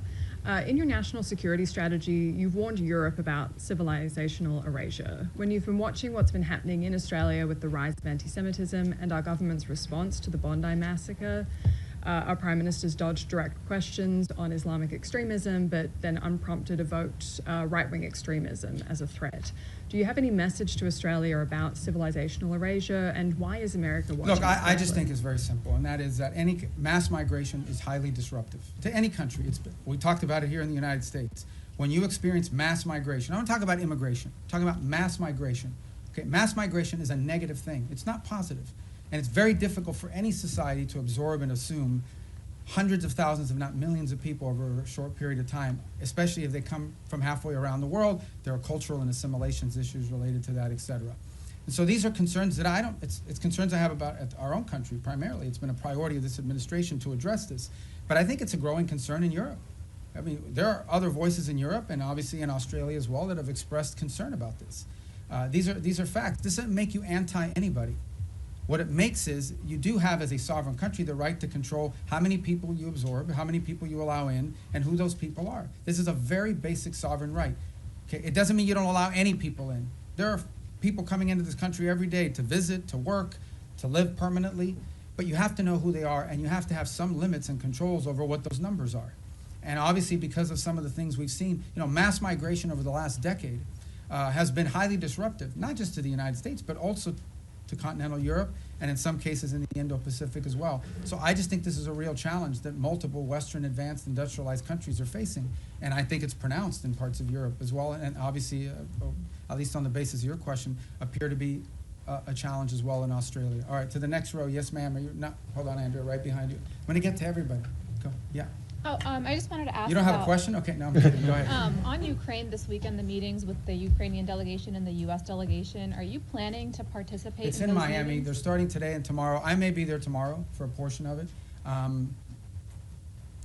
There's another one happening today, but that one is with the Turks and the Qataris and the UAE on the Gaza plan. So if I'm not there, because I have things we have to do here today, like talk to you guys, I think tomorrow, since it's in Miami as well. So, yeah, go ahead. Yes, sir. Thank you, Mr. Secretary. Timothy Inarozzi with the Washington Examiner. Going back to the previous question about Europe, and I believe the Sky News reporter referenced civilizational erasure, which is a term that has been used by both the White House and the State Department. Both the White House and the State Department have made kind of recurring overtures to Europe as a civilization that is in some sort of danger and that should join with the United States as a sort of Western civilizational bloc. And it seems to be a recurring priority. However, with the release of the National Security Strategy, many European leaders, leader of Germany, members of the EU, of the European Parliament, have found it totally unacceptable or offensive or question the allyship of the United States with the rhetoric that was used. So I just wonder if the United States is correct in that these policies like mass migration will lead to civilizational erasure. Is it possible to save European civilization if the governments simply don't want to be saved? How has this alliance long been described? As the Western alliance, right? What is it that, and it's not just me saying, you go to these NATO meetings, you meet with people, what they will tell you is our shared history, our shared legacy, our shared values, our shared priorities. That's what they talk about as the reason for this alliance. Well, if you erase your shared history, your shared culture, your shared ideology, your shared priorities, your shared principles, then you just have a straight up defense agreement. That's all you have. So what I'm trying to point to, and what we've tried to point to, is very simple. That is, at the bedrock and at the cornerstone of our relationship, with example with Europe, is the fact that we do have a shared culture, a shared civilization, a shared experience, and shared values and principles on things like human rights, on freedom, on liberty, on democracy, on all sorts of on the rights of the individual, on all these sorts of things that we in this nation are the inheritors of in many cases, because many of these ideas that led to the founding of our country found their genesis in some of these places in the Western Alliance. If you take that away, if that's wiped out because for whatever reason it's no longer a priority, I do think it puts a strain and threatens the alliance in the long term and in the big picture. Now, whatever internal politics causes people to dispute this, I'm not going to comment on, other than to tell you that I do think that at the core of these special relationships we have is the fact that we have shared history, shared values, shared civilizational principles that we should be unapologetic about. This is a nation that was founded on Western principles. Founded on Western principles like liberty, the value of and the right of the individual, the right of self-governance. These are all Western values. Now, others may have adopted it in different parts of the world, but they emanate from Western history. And it's something that we should be unapologetic about. Why would we be apologetic about it? Anyone who doesn't recognize, for example, that many of the features of our system of government find their root in Roman and Greek history is a fool. Is a fool. It's just not true. And so I think that we need to understand and embrace that, not negate it. And I think that's what we're pointing to here, is that we are concerned that particularly in parts of Western Europe, those things that underpin our alliance and our tie to them could be under threat in the long term. And by the way, there are leaders in those countries that recognize that as well. Some say it openly, some say it privately. In the eastern and southern part of Europe, they're much more open about it. Nonetheless, it is a factor that needs to be addressed. Yes, ma'am. Was the New York Post. So you said earlier that you don't see a surrender happening anytime soon when it comes to Ukraine and Russia. Putin says he will accept nothing less than an unconditional surrender, but if this latest intensive push for peace talks fails, is there anything that the U.S. can do to make Russia want to end its war? And then secondly, some of the most major foreign policy issues from Venezuela, Iran, Ukraine, Israel, have been assigned special envoys who do not report directly to the State Department, which obviously has a larger view of how these conflicts affect each other. How intimately has State been involved with these envoys' strategies and actions this year? And do you see State taking a larger role in these kind of day-to-day negotiations? I disagree with the premise of your question. I mean, every envoy that's been involved in all these critical issues, I personally work with very closely. I talk to them 4 or 5 times a day, or meet with them, or they're in the White House, or they're here, primarily in the White House, or they're involved in the same meetings we're involved in. I mean, that's just not factual. No one is out there doing independent action. All of it is strongly coordinated. It's one of the benefits of also being the National Security Advisor, is it allows us to also organize the interagency. Every single one of these envoys, I speak about Steve Woodcock in particular, who's a phenomenal person, very smart, very talented, who dedicates, he doesn't get paid to do this job, he does it for free. And he invests a tremendous amount of time, full time on this thing, traveling all over the world, doing all kinds of things. Okay, but Steve doesn't do anything independently. He relies on the interagency. He gets support from Treasury, sometimes from Commerce, certainly from the Department of War, and from the State Department. In fact, he's staffed in many of these visits by State Department folks, and including the ones in Miami, especially as we get to the technical parts of these agreements. So the synergy there is very tight across the board. And so I think that's just not factual. I was referring to Envoy Grinnell with Venezuela and some of those conflicts earlier this year that really kind of weren't helpful in getting towards the release of the prisoners. Yeah, look, everything that's been done in this administration has been coordinated in some form or fashion. I mean, you guys don't see it all because I know everybody wants foreign policy to be 100% transparent, but sometimes it really can't be, because there are sensitivities, because there are diplomatic sensitivities, because things people are willing to agree to in private that they may not be willing to do so in public. There's all kinds of things that have to happen in order to achieve outcomes. Sometimes they work, sometimes certain approaches work, sometimes they don't. But that's not new to this administration. That's been true throughout history. And but at the end of the day, I mean, I feel like we have a very good team of people that work very closely together on all of this. And the key is every single one of these conflicts, every single one of these issues are all multidisciplinary. Okay, there is no such thing as any one of these things that we're dealing with. Again, going back to the case, let's just use Ukraine as an example. In the case of Ukraine, it involved Treasury, with regards to the minerals deal. It involves commerce to some extent. It most certainly involves the Department of War in terms of not just battlefield assessments, but the sale of weaponry through Pearl, et cetera. It involves the Department of State in terms of everything from interpreters to the technical work of actually putting words to paper that would make sense in an agreement and supporting these visits. We had a very important meeting in Geneva, hosted at our embassy, supported by diplomatic personnel that were involved in doing that, and a lot of the follow-up as well that has to happen with some of these things. You know, peace deals aren't just, in the case of Gaza, strongly supported. We actually, we took our ambassador in Yemen, who can't be in Yemen, Fagan, and assigned him for 8 weeks on that portfolio so that we could have someone there to help navigate and coordinate all the technical aspects. You can reach a peace agreement in concept, but then someone's got to sit down and write down the technical language and the specificity, and they rely on the professionals in this department and other government agencies, depending on the subject matter. So, look, I think in any new administration, there's a learning curve early on. People are still getting onboarded. You may not even have people Senate confirmed yet in these positions. Maybe you haven't even hired some unfilled spots. But I think certainly in the second half of last year, I'm very proud and very pleased at the synergy that we've established on all of these things and that continue to establish it. Another one that's doing a great job is Mossad Boulos. I mean, he's out there every day working with our Africa Bureau. They're very involved in this, on trying to deal with Sudan, on trying to deal with the Rwanda DRC. So we have a good team of people that work very well together and very collaboratively, and we're going to build on that in the new year. Yes, ma'am. Thanks. Shelby Talcott with Semaphore. Vanity Fair quoted you as wondering whether Putin just wants the entirety of Ukraine. I'm curious if that's still a question for you, and how confident are you in being able to reach a peace agreement if that is a question? And then along those lines, is there a deadline for Russia and Ukraine to come to an agreement before this administration walks away? Yeah, I'm not in any position to give you deadlines on anything. And as far as that quote, that's a quote the president has said publicly, which is, he has said 3 things. I thought it was going to be the easiest one, and it's turned out to be the hardest. I don't know if Putin wants to do a deal or if Putin wants to take the whole country. These are things he has said openly. And, you know, I think that's, I don't even remember when I talked to the guy from that magazine, but, you know, for much of the early part of this year, one of the things we were trying to deduce is exactly what is it that Russia wants to achieve. We know what they wanted to achieve initially when the war began. They haven't achieved those objectives. There's a new set of objectives now. I mean, part of reaching an agreement is trying to understand, I've already said this, what both sides want or need and what they're willing to give.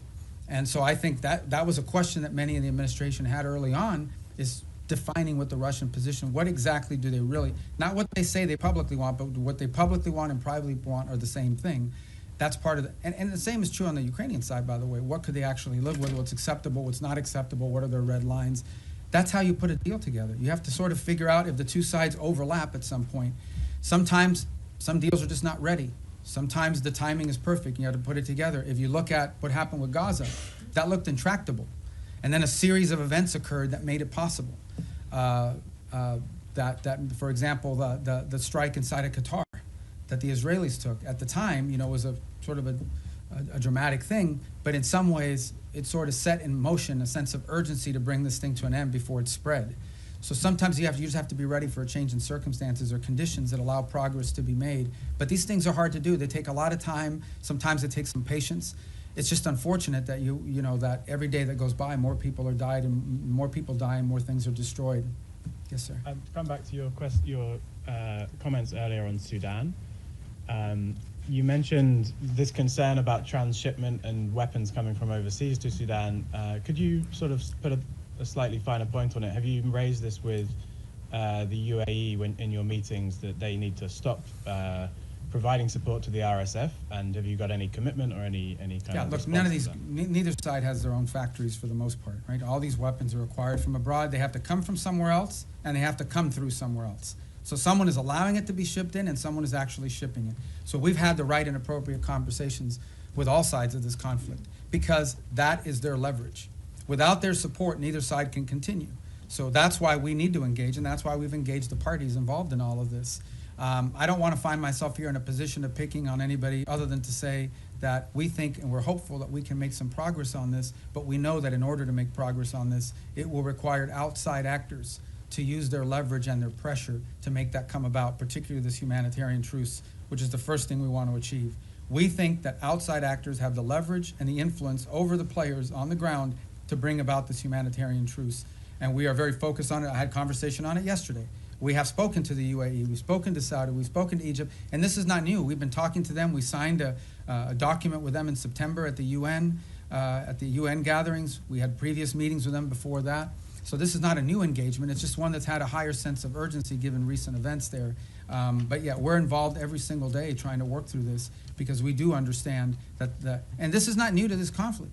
It is in many ways similar to what happened to happen in Gaza. What brought Hamas to the table, among other things, was the fact that some of the countries that had relationships with Hamas, like Qatar, like Turkey, played a very constructive role in bringing them to the table and pressuring them to sign an agreement.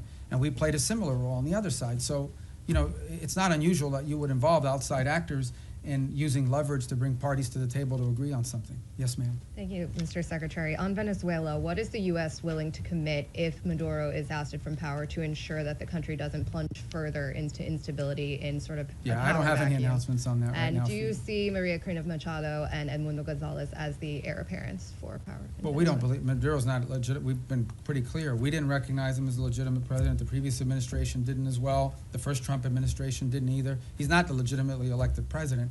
They had an election last year that was stolen, and everyone knows it. Even all the countries in the region know it. And but you know, I don't really have anything to add other than what I've said today with regards to Venezuela. Thank you, Mr. Secretary, for doing this. According to a poll by the Reagan Institute, 62% of all Americans support the use of military force against suspected drug traffickers in the Caribbean. And among MAGA Republicans, 90% support the military use against suspected drug traffickers in the Caribbean. So how does the State Department view or analyze these figures? Yeah, I mean, we don't do foreign policy by poll, and our job is to carry out the directives of the president. The president was elected. Donald J. Trump was elected the President of the United States, and he promised that if elected, he would go after drug cartels, and that's what he's doing. He is keeping a promise he made to the American people upon which they elected him to be president. He told them he would protect this country, and that's what he's doing, and he told them he would go after drug cartels, and that's what he's doing. So it doesn't surprise me if that poll is accurate because the president's simply living up to the promises that he made when he ran for office. Yes, ma'am. Mr. Secretary, on Gaza, you've said repeatedly in this room now that this is peace is a process, that phase 2 could take next 2 to 3 years. Is there a possibility to fully implement? To fully implement. You can't build buildings in one day. Right? Is there a possibility in your mind that the status quo, more or less as we see it now, with this sort of insufficient flow of aid, periodic violations of the ceasefire by each side, a lack of reconstruction, and of course the absence of an international security force, that this could potentially continue more or less through the rest of the president's term? And if not, I'm not asking for a date, but I think we'd all like to know. We've heard from the president and yourself that there are all these countries that want to join the international security force. When will they deploy? Are we talking in the next year, in the next couple of years? And is there a certain amount of time that could pass at which point the administration, without an ISF, at which point the administration would green light or will green light Israel to resume its war? The way to answer that question is this way. No one is arguing that the status quo is sustainable in the long term nor desirable. And that's why we have a sense of urgency about bringing phase 1 to its full completion, which is the establishment of the border peace and the Palestinian Technocratic Authority or organization that's going to be on the ground. And then the stabilization force comes closely thereafter. Once we've established that, we have a lot of confidence that we are going to have the donors for the reconstruction effort and for all the humanitarian support in the long-term building of phases 2 and phases 3. We just don't think that we're going to get to phase 2 or phase 3. We don't believe that we can have a successful donor conference, just as a real example, until people know they want to know who's in charge, and they want to know that there's security. Okay? They want to make sure that who's going to pledge billions of dollars to build things that are going to get blown up again because a war starts. So they want to know who's in charge, and they want to know that there's security, and that there'll be long-term stability. So no one would argue that what we have in place now is sustainable. in the long term. We have to get to the completion of phase one. I am confident we will, within the time frame necessary to make it successful. It's just not today, but hopefully very, very soon. We've made real progress. We made progress as late as yesterday in additional names for this Palestinian organization that's going to be the technocratic organization. So I think we're very close. I think we're going to get there. I'm optimistic that we're going to be able to get through phase one. And then what I meant about taking years for phase two or phase three is not years to start it. I'm just being, to rebuild a place, to put buildings and rebuild an economy, it takes time. You'll have the donors, but you still have to have the equipment, you got to build, you have to do all that sort of thing. This is a long-term project. Phase one is not a long-term project. It has to happen. I'm confident it'll happen within a time frame that makes it successful. We're very committed to it, and so is everybody else. Everybody else in the region understands that there is no plan B. If this doesn't work, plan B or what's going to happen is a new war, and no one wants that. No one wants that. So, Mr. Secretary, are you going to be able to tell us in the next year who is going to secure Gaza and it'll have to happen who is much. going You're to talking about the disarm? stabilization force? Yes. Yeah. That'll have to happen much more than a year from now. That is the completion of phase one. When we get through the establishment of the stabilization force, Board of Peace, Palestinian group, stabilization force. All those things happen, boom, boom, boom, 1, 2, 3. They have to happen very quickly, not a year from now. This is something we're aiming at very soon. It has to. It's what we're focused on right now, like a laser. All right, yes, sir. Secretary, thanks for all the time, and it's not going to be 4 hours, I promise. It's an hour and a half. You see the press corps is hungry for engagement here. I hope the State Department will return to regular press briefings soon. You got a great spokesperson's unit over there that's more than capable of handling it. A couple quick questions. The President directed you through executive order to explore sanctions of sectors and chapters of the Muslim Brotherhood. Qatar is ground zero for the Muslim Brotherhood. This administration obviously has a very close relationship with the Qataris. How do you confront the Muslim Brotherhood without confronting the Qataris? That's my first question. Second question is on UNRWA. There's a report that the State Department is in deep discussions about possibly sanctioning UNRWA. What's your mindset on that, and do you feel there is any role for UNRWA absent humanitarian aid delivery in the future? I think we can deliver humanitarian aid without UNRWA. I think UNRWA is a corrupted organization that's unsalvageable, period. And I think our policies reflect that. On the first point that you talked about, I think we'll have some announcements, and not today, early next week, on Muslim Brotherhood. Designating groups there's a series of internal steps, despite what people may or may not perceive. There are things we have to meet, criteria we have to meet, information we have to have, boxes we have to check, legal reviews that have to happen, and that takes time. So, but I think there'll be announcements very soon on that. Probably as early, if not today, early this next week. Do you expect pushback from the Qataris? Well, I'm not going to comment on which segments of the Muslim Brotherhood. As you know, there are different chapters, for lack of a better term, and individuals spread throughout the world. But the President's issued his executive order, and we're working through the execution of it. And we'll get to what we need to get to. A lot of this obviously depends, from a legal review standpoint. You have to have certain information that you can cite in order to justify the designation. So we're working through that. We'll have some announcements next week, and they won't be the last announcements that we have. Yes, sir. Yeah, Mr. Secretary, thank you for doing this today. This conversation between my colleagues and yourself paints a seemingly chaotic and hostile world at times. So very simply and generally put, what do you believe is the biggest threat facing the United States today? I don't think we live in a world where we have a single threat that we can identify. I think there are multiple things that you look, both short-term and long-term.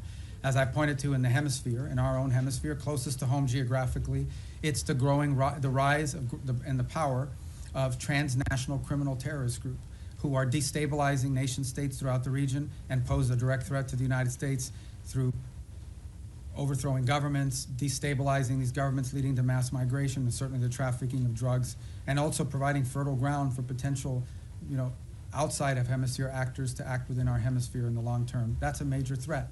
I think we face some challenges. And then we know the United States industrial base, the United States supply chains become dangerously dependent on other countries for many of the things that are elemental and critical to our, not just sustaining what we have, but building the economy of the 21st century.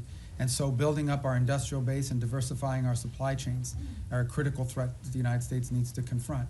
I think related to that, not directly related to the Department of State, but somewhat related to the United States, is building up our defense industrial base as well. One of the challenges that we face, and so does much of the world, certainly in the West, is the ability to build weaponry at a scale and scope necessary, not just to deal with the threats of today, but to innovate and develop those tomorrow. It simply just takes too long to build up defense articles, get them to market in a timely fashion. And not only do we complain about that, but we have allies who want to buy things from us that we just haven't been able to produce fast enough.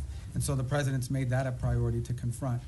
I think beyond that, I think you would argue that in the big picture, long term, we have to understand that the United States has interests in every part of the world that are related to these two threats.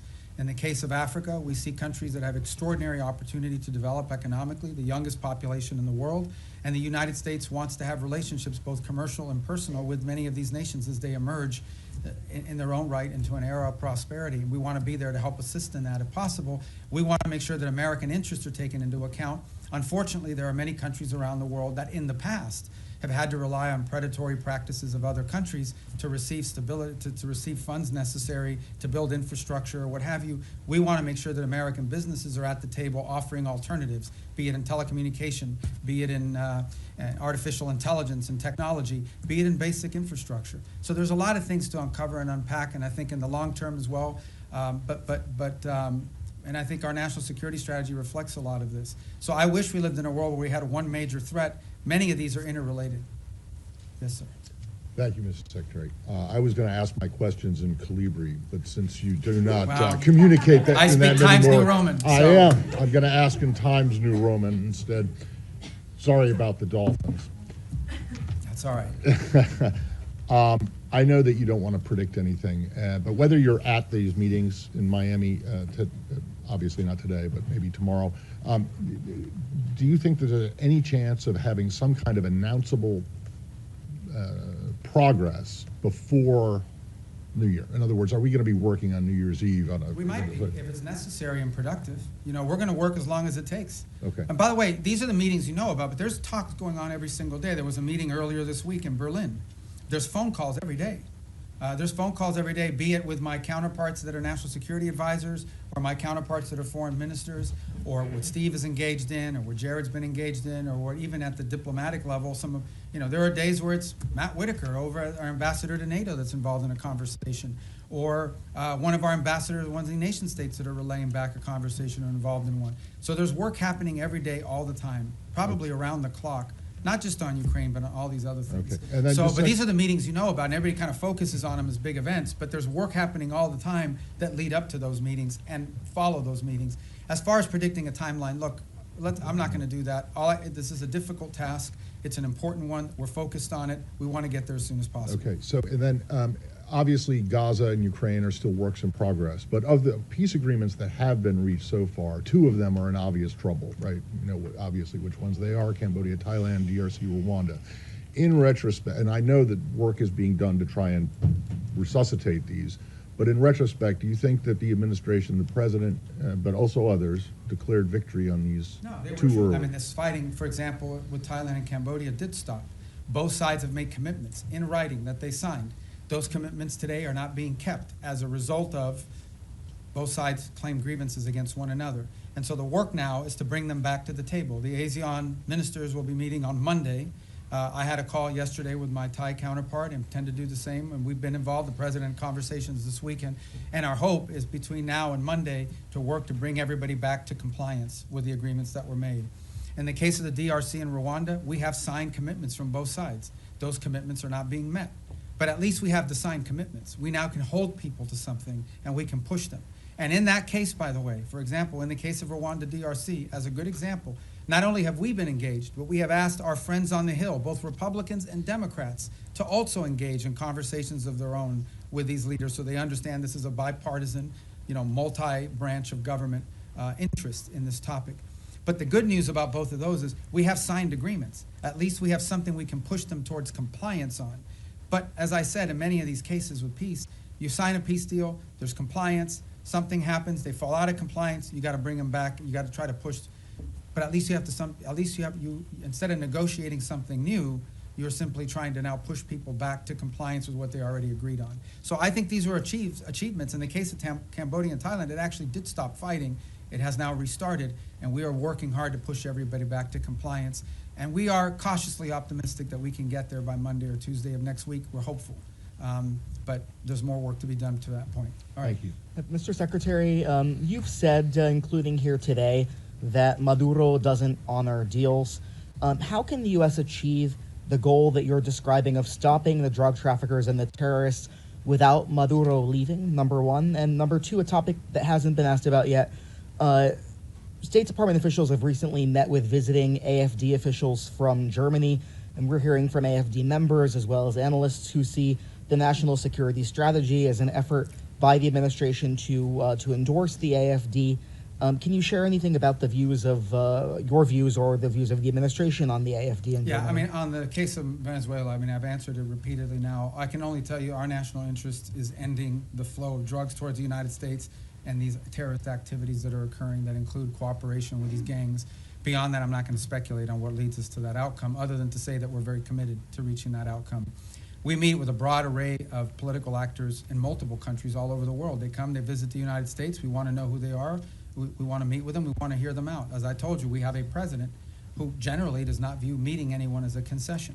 So there are broad political actors. We've met with broad political actors from different parts of the Western Hemisphere as well, and broad political actors from different parts of the world. So I think it's important, and part of our job is to understand the full political spectrum of countries around the world, including countries we have alliances with.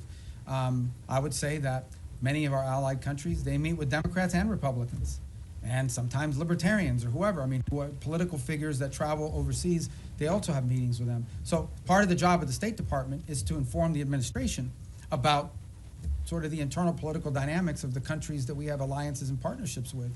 Because in the end, we don't know what the outcomes of elections are, but understanding that the internal political climate of individual countries is a key part of determining how we approach and pursue public policy in partnership with them. And that's why, you know, we've had recent elections here in the Western Hemisphere, and we've met with multiple people that are running. Meeting with them does not mean we're endorsing them for president of Bolivia or president of Chile, but we do want to know who these people are and what they're about and what they're thinking, because it informs our work. And by the way, so, you know, we do that from the embassy as well. I mean, we get a lot of the cables I have is a meeting they met with someone who's going to run for president in 2 years. That doesn't mean we're endorsing the person, but we should probably know a little bit about them in case they win. And even if they don't win, if their party has votes in the parliament or votes in their legislative branch, that's an important factor to consider. Yes. Thank you. Some key European and regional allies say they're limiting intelligence sharing with the United States because they're worried that the boat strikes violate international law and they don't want to be involved. Doesn't that strain these relations with key partners that you say you need in order to do these broader security efforts in the region? No. No, it doesn't. I mean, ultimately, at the end of the day, I'm not going to comment on intelligence matters. Look, every day I read stuff that's just not true. Every day. I'm not telling you guys are but you guys are being lied to sometimes. Like, sources will come to you and tell you things. Just because they have a government email doesn't mean they know what they're saying. Maybe they just want to sound important. Maybe they have other incentives. I'm not opining about your question in particular. I'm just writ large, but I'm not going to talk about intelligence matters. Suffice it to say that the United States, every boat strike we've conducted, okay? This is not people seeing a boat and say, okay, let the drummer get wicked and blow them up. We're not talking about that stuff. We are presenting every single one of these is justified. We know who's on those boats. We've been tracking them from the very beginning. We know everything about them. Okay, there are boat strikes we don't take because they don't meet the criteria, the legal criteria. We have everything we need, and it's one of the reasons why you've seen this massive deployment in the region, is to be able to gather intelligence and paint a picture that we can justify to lawyers based on the law. So I'm very confident about that effort. It's been very successful. Thank you, sir. Back to terrorist designations. Last month, the State Department designated 4 European groups aligned with Antifa as foreign terrorist organizations. Could we see more designations like that in the works for left-wing extremist groups, and what could the scope I mean, of if that the look groups like? involved in firebombing, if there's anybody involved in, you know, activities such as that could potentially inspire or lead to violence in the United States, we're going to designate them. So sure, if you have any we want to suggest, I will look at them. Okay, here you go. I told you we'd get to you. Go ahead. Thank you very much. Thanks for your patience. Mr. Secretary, I wanted to drill down on the way you and the administration see America's national interests, because you said that Ukraine is not on our continent, not our war.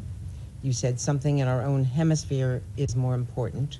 So this involves both our commitment to the negotiations in Ukraine, which the president is passionately committed to, for ending the rising numbers of deaths, he says. Russian President Putin told my colleague, Keir Simmons, today at the news conference in Moscow, "We do not consider ourselves responsible for the loss of life because it was not us who started this war.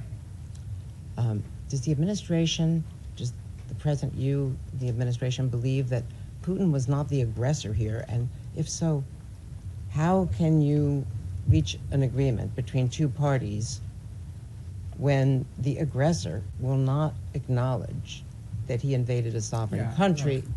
If I just may follow. So how do you reach any kind of compromise or ceasefire when Vladimir Putin repeatedly says, and you say that may not be what he really believes, but he has never said that he would make concessions publicly. And he's never said that he invaded Ukraine. He's always said that that is Russian territory. So why is that not in our national interest? When also in our hemisphere, if it's impossible to eliminate the threat of narco-terrorism as you describe it, with Maduro in charge, you've described the extent beyond narco-terrorism and drug trafficking of his threat. You've described it today as a threat to the region. Doesn't that mean there will have to be regime change? And is it in America's national interest to get involved in regime change in our hemisphere, given what's happened before? And why is Maduro this overriding, I mean, he is an overriding threat by all acknowledgement, but why is the former president of Honduras not a regional threat, who was personally involved in, hundreds of tons? Right. So let me take the second one for the first one. On the president of Honduras, I'm involved in the pardon process, which is what that was. He's no longer in office. So that might be. He was in a U.S. prison. No, I understand, but I can't comment on our pardons process because that's not an area that I have many jobs, but that ain't one of them. So I'm not hiding from it. I'm just telling you I don't know. I can't give you an informed answer on that because I was just involved in that process. As far as the question of Maduro and his impediment, look, I've just made the observation that it's hard to make a deal with someone. Everybody says we should go to negotiation. All I'm observing, I'm just saying all I'm observing is he's never kept any of the deals he's made in the past, which makes it difficult to consider making one in the future.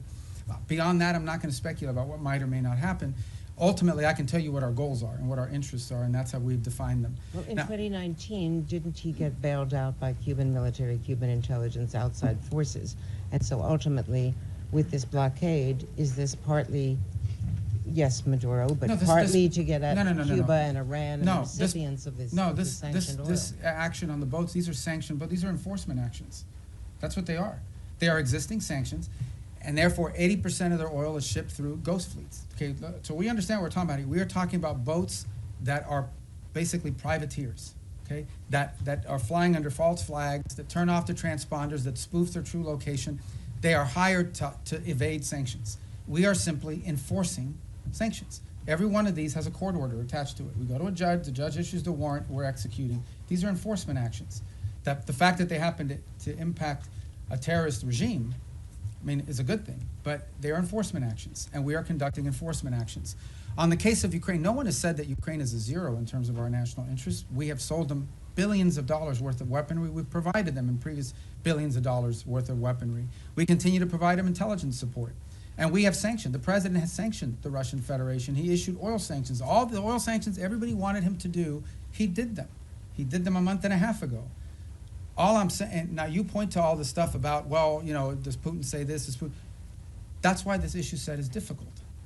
I'm not claiming anything other than the fact that we understand it's difficult. We understand that you're not going to have a deal unless both sides have to give and both sides have to get. Both sides will have to make concessions if you're going to have a deal. You may not have a deal.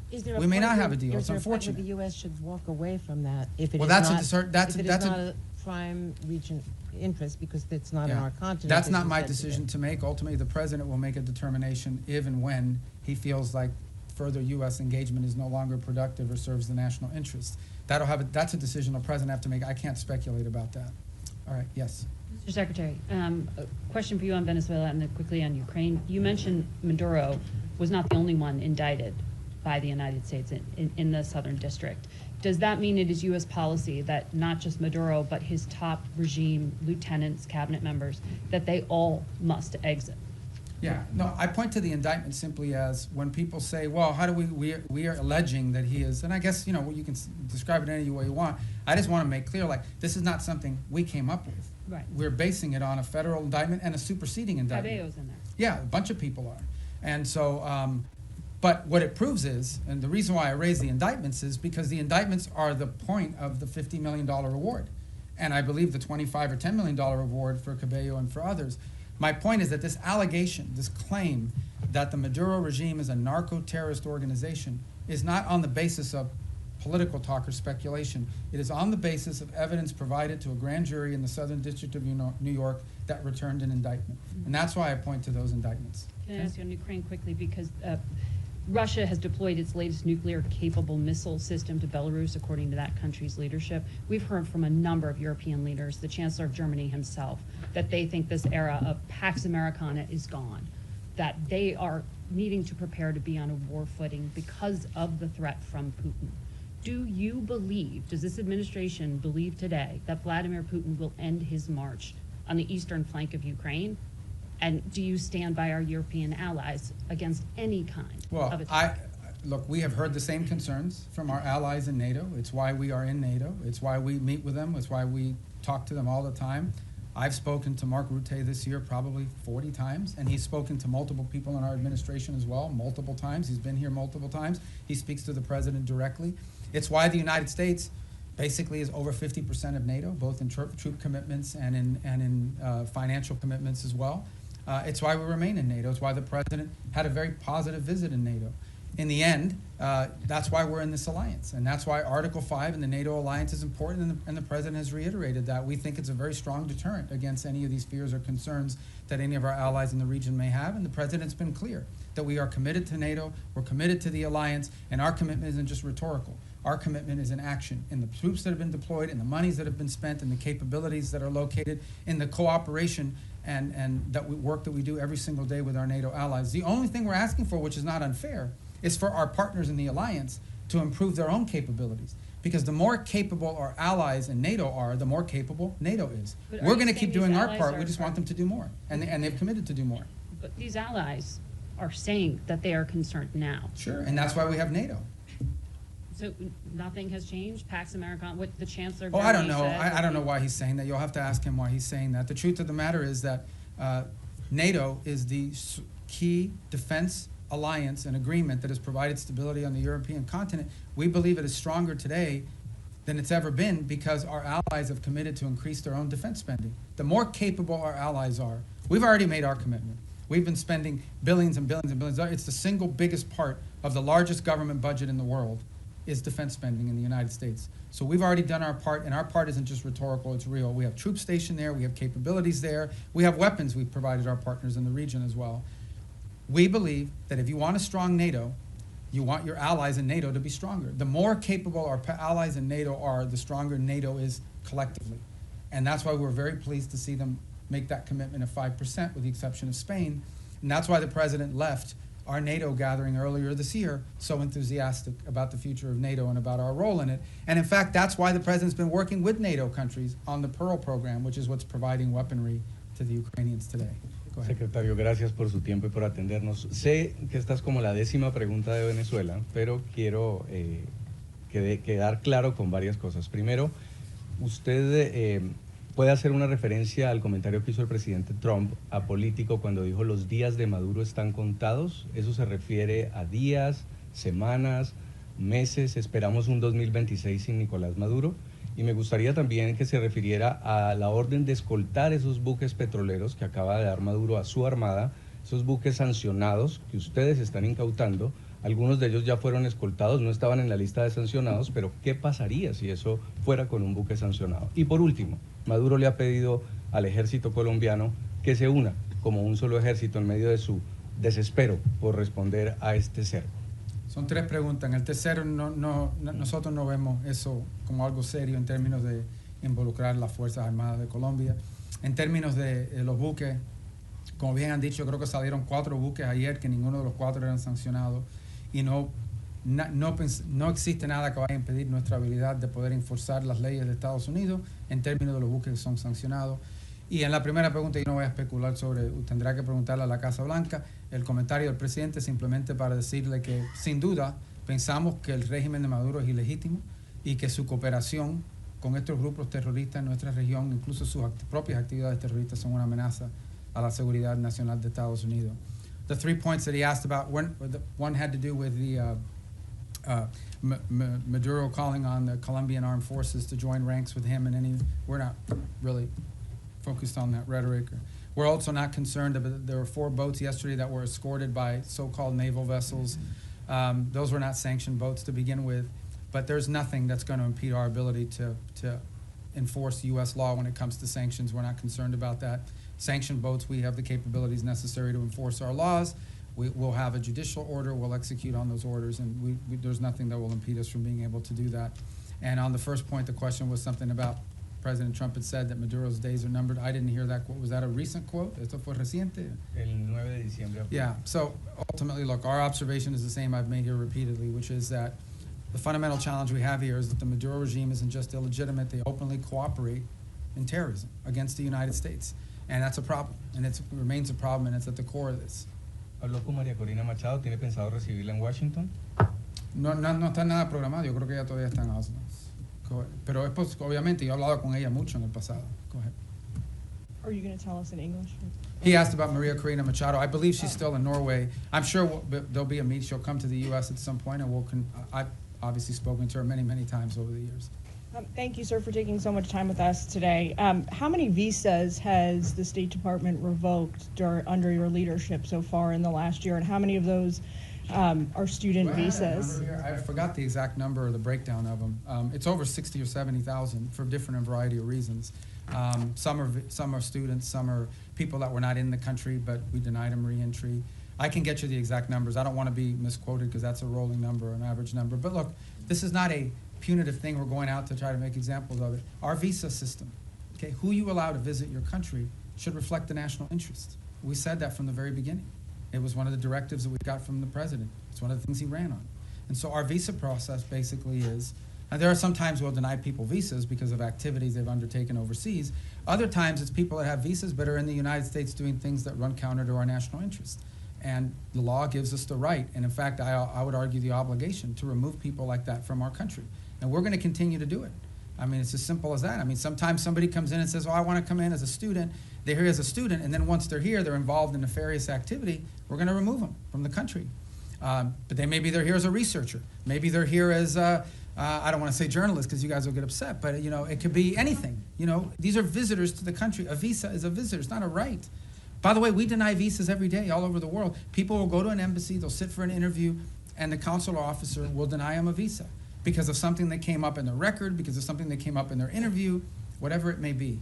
So if you have the power to deny someone a visa before they get one, you most certainly have the power to revoke it once they get one and then do something they shouldn't be doing. So there's a variety of reasons why visas are denied, but all of them are because it implicates our national interest or national security in some way. You began the briefing by talking about your confirmation hearing, and one of the core commitments or goals you set for yourself in that hearing was to rid the State Department of anti-Semitism and what the president calls DEI ideology. When you look back at the last year, have you done that, sir? Have we done what? I'm sorry. Rid the State Department of anti-Semitism and DEI ideology. Well, look, I think there were actions that were being taken that we're very concerned about in terms of statements that were made from some missions around the world or actions that were taken. Ultimately, what the president asked for is a government based on merit, where people were being promoted up because of merit, irrespective of their background, their ethnicity, the color of their skin, the first language they spoke, where they were born. We want to promote people on the basis of merit. We have redone the whole process by which we do promotions in the career foreign service. We've redone it in a way that prioritizes the right things. There were people not being promoted in the State Department because even though they were exemplar foreign officers, their DEI score under the previous administration was too low. There were people that were because they weren't committed enough to the DEI cause. So we have very talented people that did not get promoted in the State Department because they did a great job, but they had a low DEI score. We got rid of that. That's not going to exist anymore. We are going to judge people on how good they are at the job that they do. And by the way, we're also opening to promoting people not just based on seniority. We have some very talented, and I say junior officers, like 10 years, 15 years is considered junior around here. They're very talented. If we don't promote some of these people, we're going to lose them. Because there's a lot of money to be made in the private sector, you know, and you know, the people want to pursue in life. If people don't see upward mobility where they work, if they don't see the opportunity that by working hard and being successful, I'm going to be able to get ahead, they think they're reading roadblocks, they may leave and go work for another agency or outside of government. So we want to promote good people on the basis of merit. And I do think we have made changes. In fact, I just today approved a list of foreign service promotions for the president to submit to Congress. And it's on that new basis. So I'm really happy with that program. And look, we'll tinker with it, we'll improve it as time goes on, but we thought it was critically important that people be promoted on the basis of merit and skill, and not on all these other things, and certainly not on a DEI score. Thank you. Thank you, Mr. Secretary. Given that the Brown University and MIT shooter entered the U.S. with a diversity visa and Secretary Noem has since paused the program, is the State Department looking into considering pursuing permanent changes to the green card system, like changes to eligibility rules? Well, I haven't had a chance to talk to her. I know they suspended that program because they want this. And the reason why you suspend this program is not because you argue everybody who came in under that visa is a bad person and is going to shoot a place up. It's because you want to determine whether there's something in the vetting of that program that's insufficient. Is there a systemic problem in how those decisions are made that needs to be addressed? So I think it's wise to suspend a program until you understand whether there's a deficiency in the program. So you just had a guy that came in through a certain route. You suspend the program to figure out whether something that came up in the interview process should have been a red flag but wasn't identified, so you can fix that before you restart the program. So I would imagine that's the process we're going to go through as well. Okay, yes, sir. Thanks, Mr. Secretary. Thanks for all your time here today. An issue I believe is close to your heart, Cuba. Is it the policy of the United States to seek regime change in Havana? And should we see the developments that are going on right now with Venezuela, the U.S. policies, as part of an effort to bring down the communist government? Yeah, and if I may briefly, do you stand by your statement earlier this year that nobody has died from U.S. aid cuts? On your first point, I think it's not just the policy of this administration. I think every administration would love to see a different type of situation in Cuba. Cuba's a disaster. It's a disaster. It's not just because they're Marxists and because they're terrorists. They're incompetent. These are incompetent people, and they've destroyed that country. On the second point, I'm very proud of the changes we've made in foreign aid. Just yesterday, the day before, we are, I think before the end of this year, going to enter into over 50 compacts, health compacts with different countries around the world. Understand the way this used to work. We used to go to a country and say, we're going to give you a bunch of money for your healthcare programs. And then we would go out and hire some NGO in Northern Virginia or whatever. They would take their 60% cut off the top for administrative aid. They would take another 20%. Before you knew it, just a portion of that money was even reaching these countries. In many cases, many of those countries, it is true. I heard somebody whisper that's not true. It is true. In many of these countries, the governments didn't even know how much money was being spent. We are now entering into government-to-government compacts with these governments. And the compacts are the following. Not only are they provided assistance, but they are being provided a plan to build up their own self-sustainment and their own abilities internally. So that in the long term, these countries need less aid because they can now do it for themselves. Some countries may take 5 years, some countries may take longer, but we're very proud of that, and the countries are very excited about that. I'm also very excited about humanitarian aid. It's interesting, you guys didn't pay a lot of attention to this, but this happened. In Jamaica, got hit by this hurricane. And everybody, I saw some articles, this is gonna be a disaster, the US humanitarian response is not gonna be good. It was excellent. Perhaps one of the best humanitarian responses in recent memory in terms of what we were able to bring very quickly to bear in assistance to them, led by our embassy, but also led by the region. And by the way, it was also very helpful that we had a lot of military assets in the region that were able to assist in that as well. We recently had an event in Sri Lanka. Again, we were able to very quickly provide assistance, the assistance they needed. So it's still a work in progress. We're still building this out. But I think in the big picture and in the long term, when people look back at this, they're going to say that we redid foreign aid in a way that actually delivered aid more effectively and in a way that furthered our national interests, both. And a lot of it driven from the embassy level. The amount of control and power and influence that our ambassadors and our embassies will now have to help shape how foreign aid looks like in those individual countries is much greater today than it was when you had USAID sitting alongside them almost as an independent branch that oftentimes took actions completely divorced, completely separated from our broader foreign policy. Yes, sir. Thank you, Mr. Secretary. First, I want to ask a clarifying question regarding Venezuela. You mentioned you've spoken with the opposition leader repeatedly over the years. When was the last time you spoke with her? I don't recall. I mean, she was not in a place where talking was very easy. You know, she was in hiding in Venezuela. Do you think there's a possibility we could be seeing a White House summit with her in any sort of the future? I don't know. I mean, that maybe. I don't know. I mean, nothing's been planned. And then shifting gears a little bit, the State Department mentioned earlier this year some free speech concerns, particularly in Europe. What are some goals you have in regards to that in 2026? Any countries or certain efforts that you have? Well, I mean, broadly, we're concerned about any place, first and foremost, where American free speech could be implicated, right? Are we going to live in a world where some American puts up a social media post and then gets to some airport somewhere and is arrested? We're also concerned about the impact that some of their policies are having on our social media platforms. As you recently saw, you know, X is facing this massive multi-million-dollar fine that they're going to have to pay, I guess, if they want to continue to operate. But I think more importantly, I think it touches on the broader question that was asked a little bit earlier. We all talk about how these alliances, in many cases our alliances with our European partners, are built on our common principles, our common values, as much as anything else. These aren't just a geopolitical arrangement. It is an alliance with like-minded countries with whom we share values and principles. And one of those values and principles, we hope, is freedom and the freedom of expression. And we're concerned that that is eroding. Okay, thank you, guys. Thank you.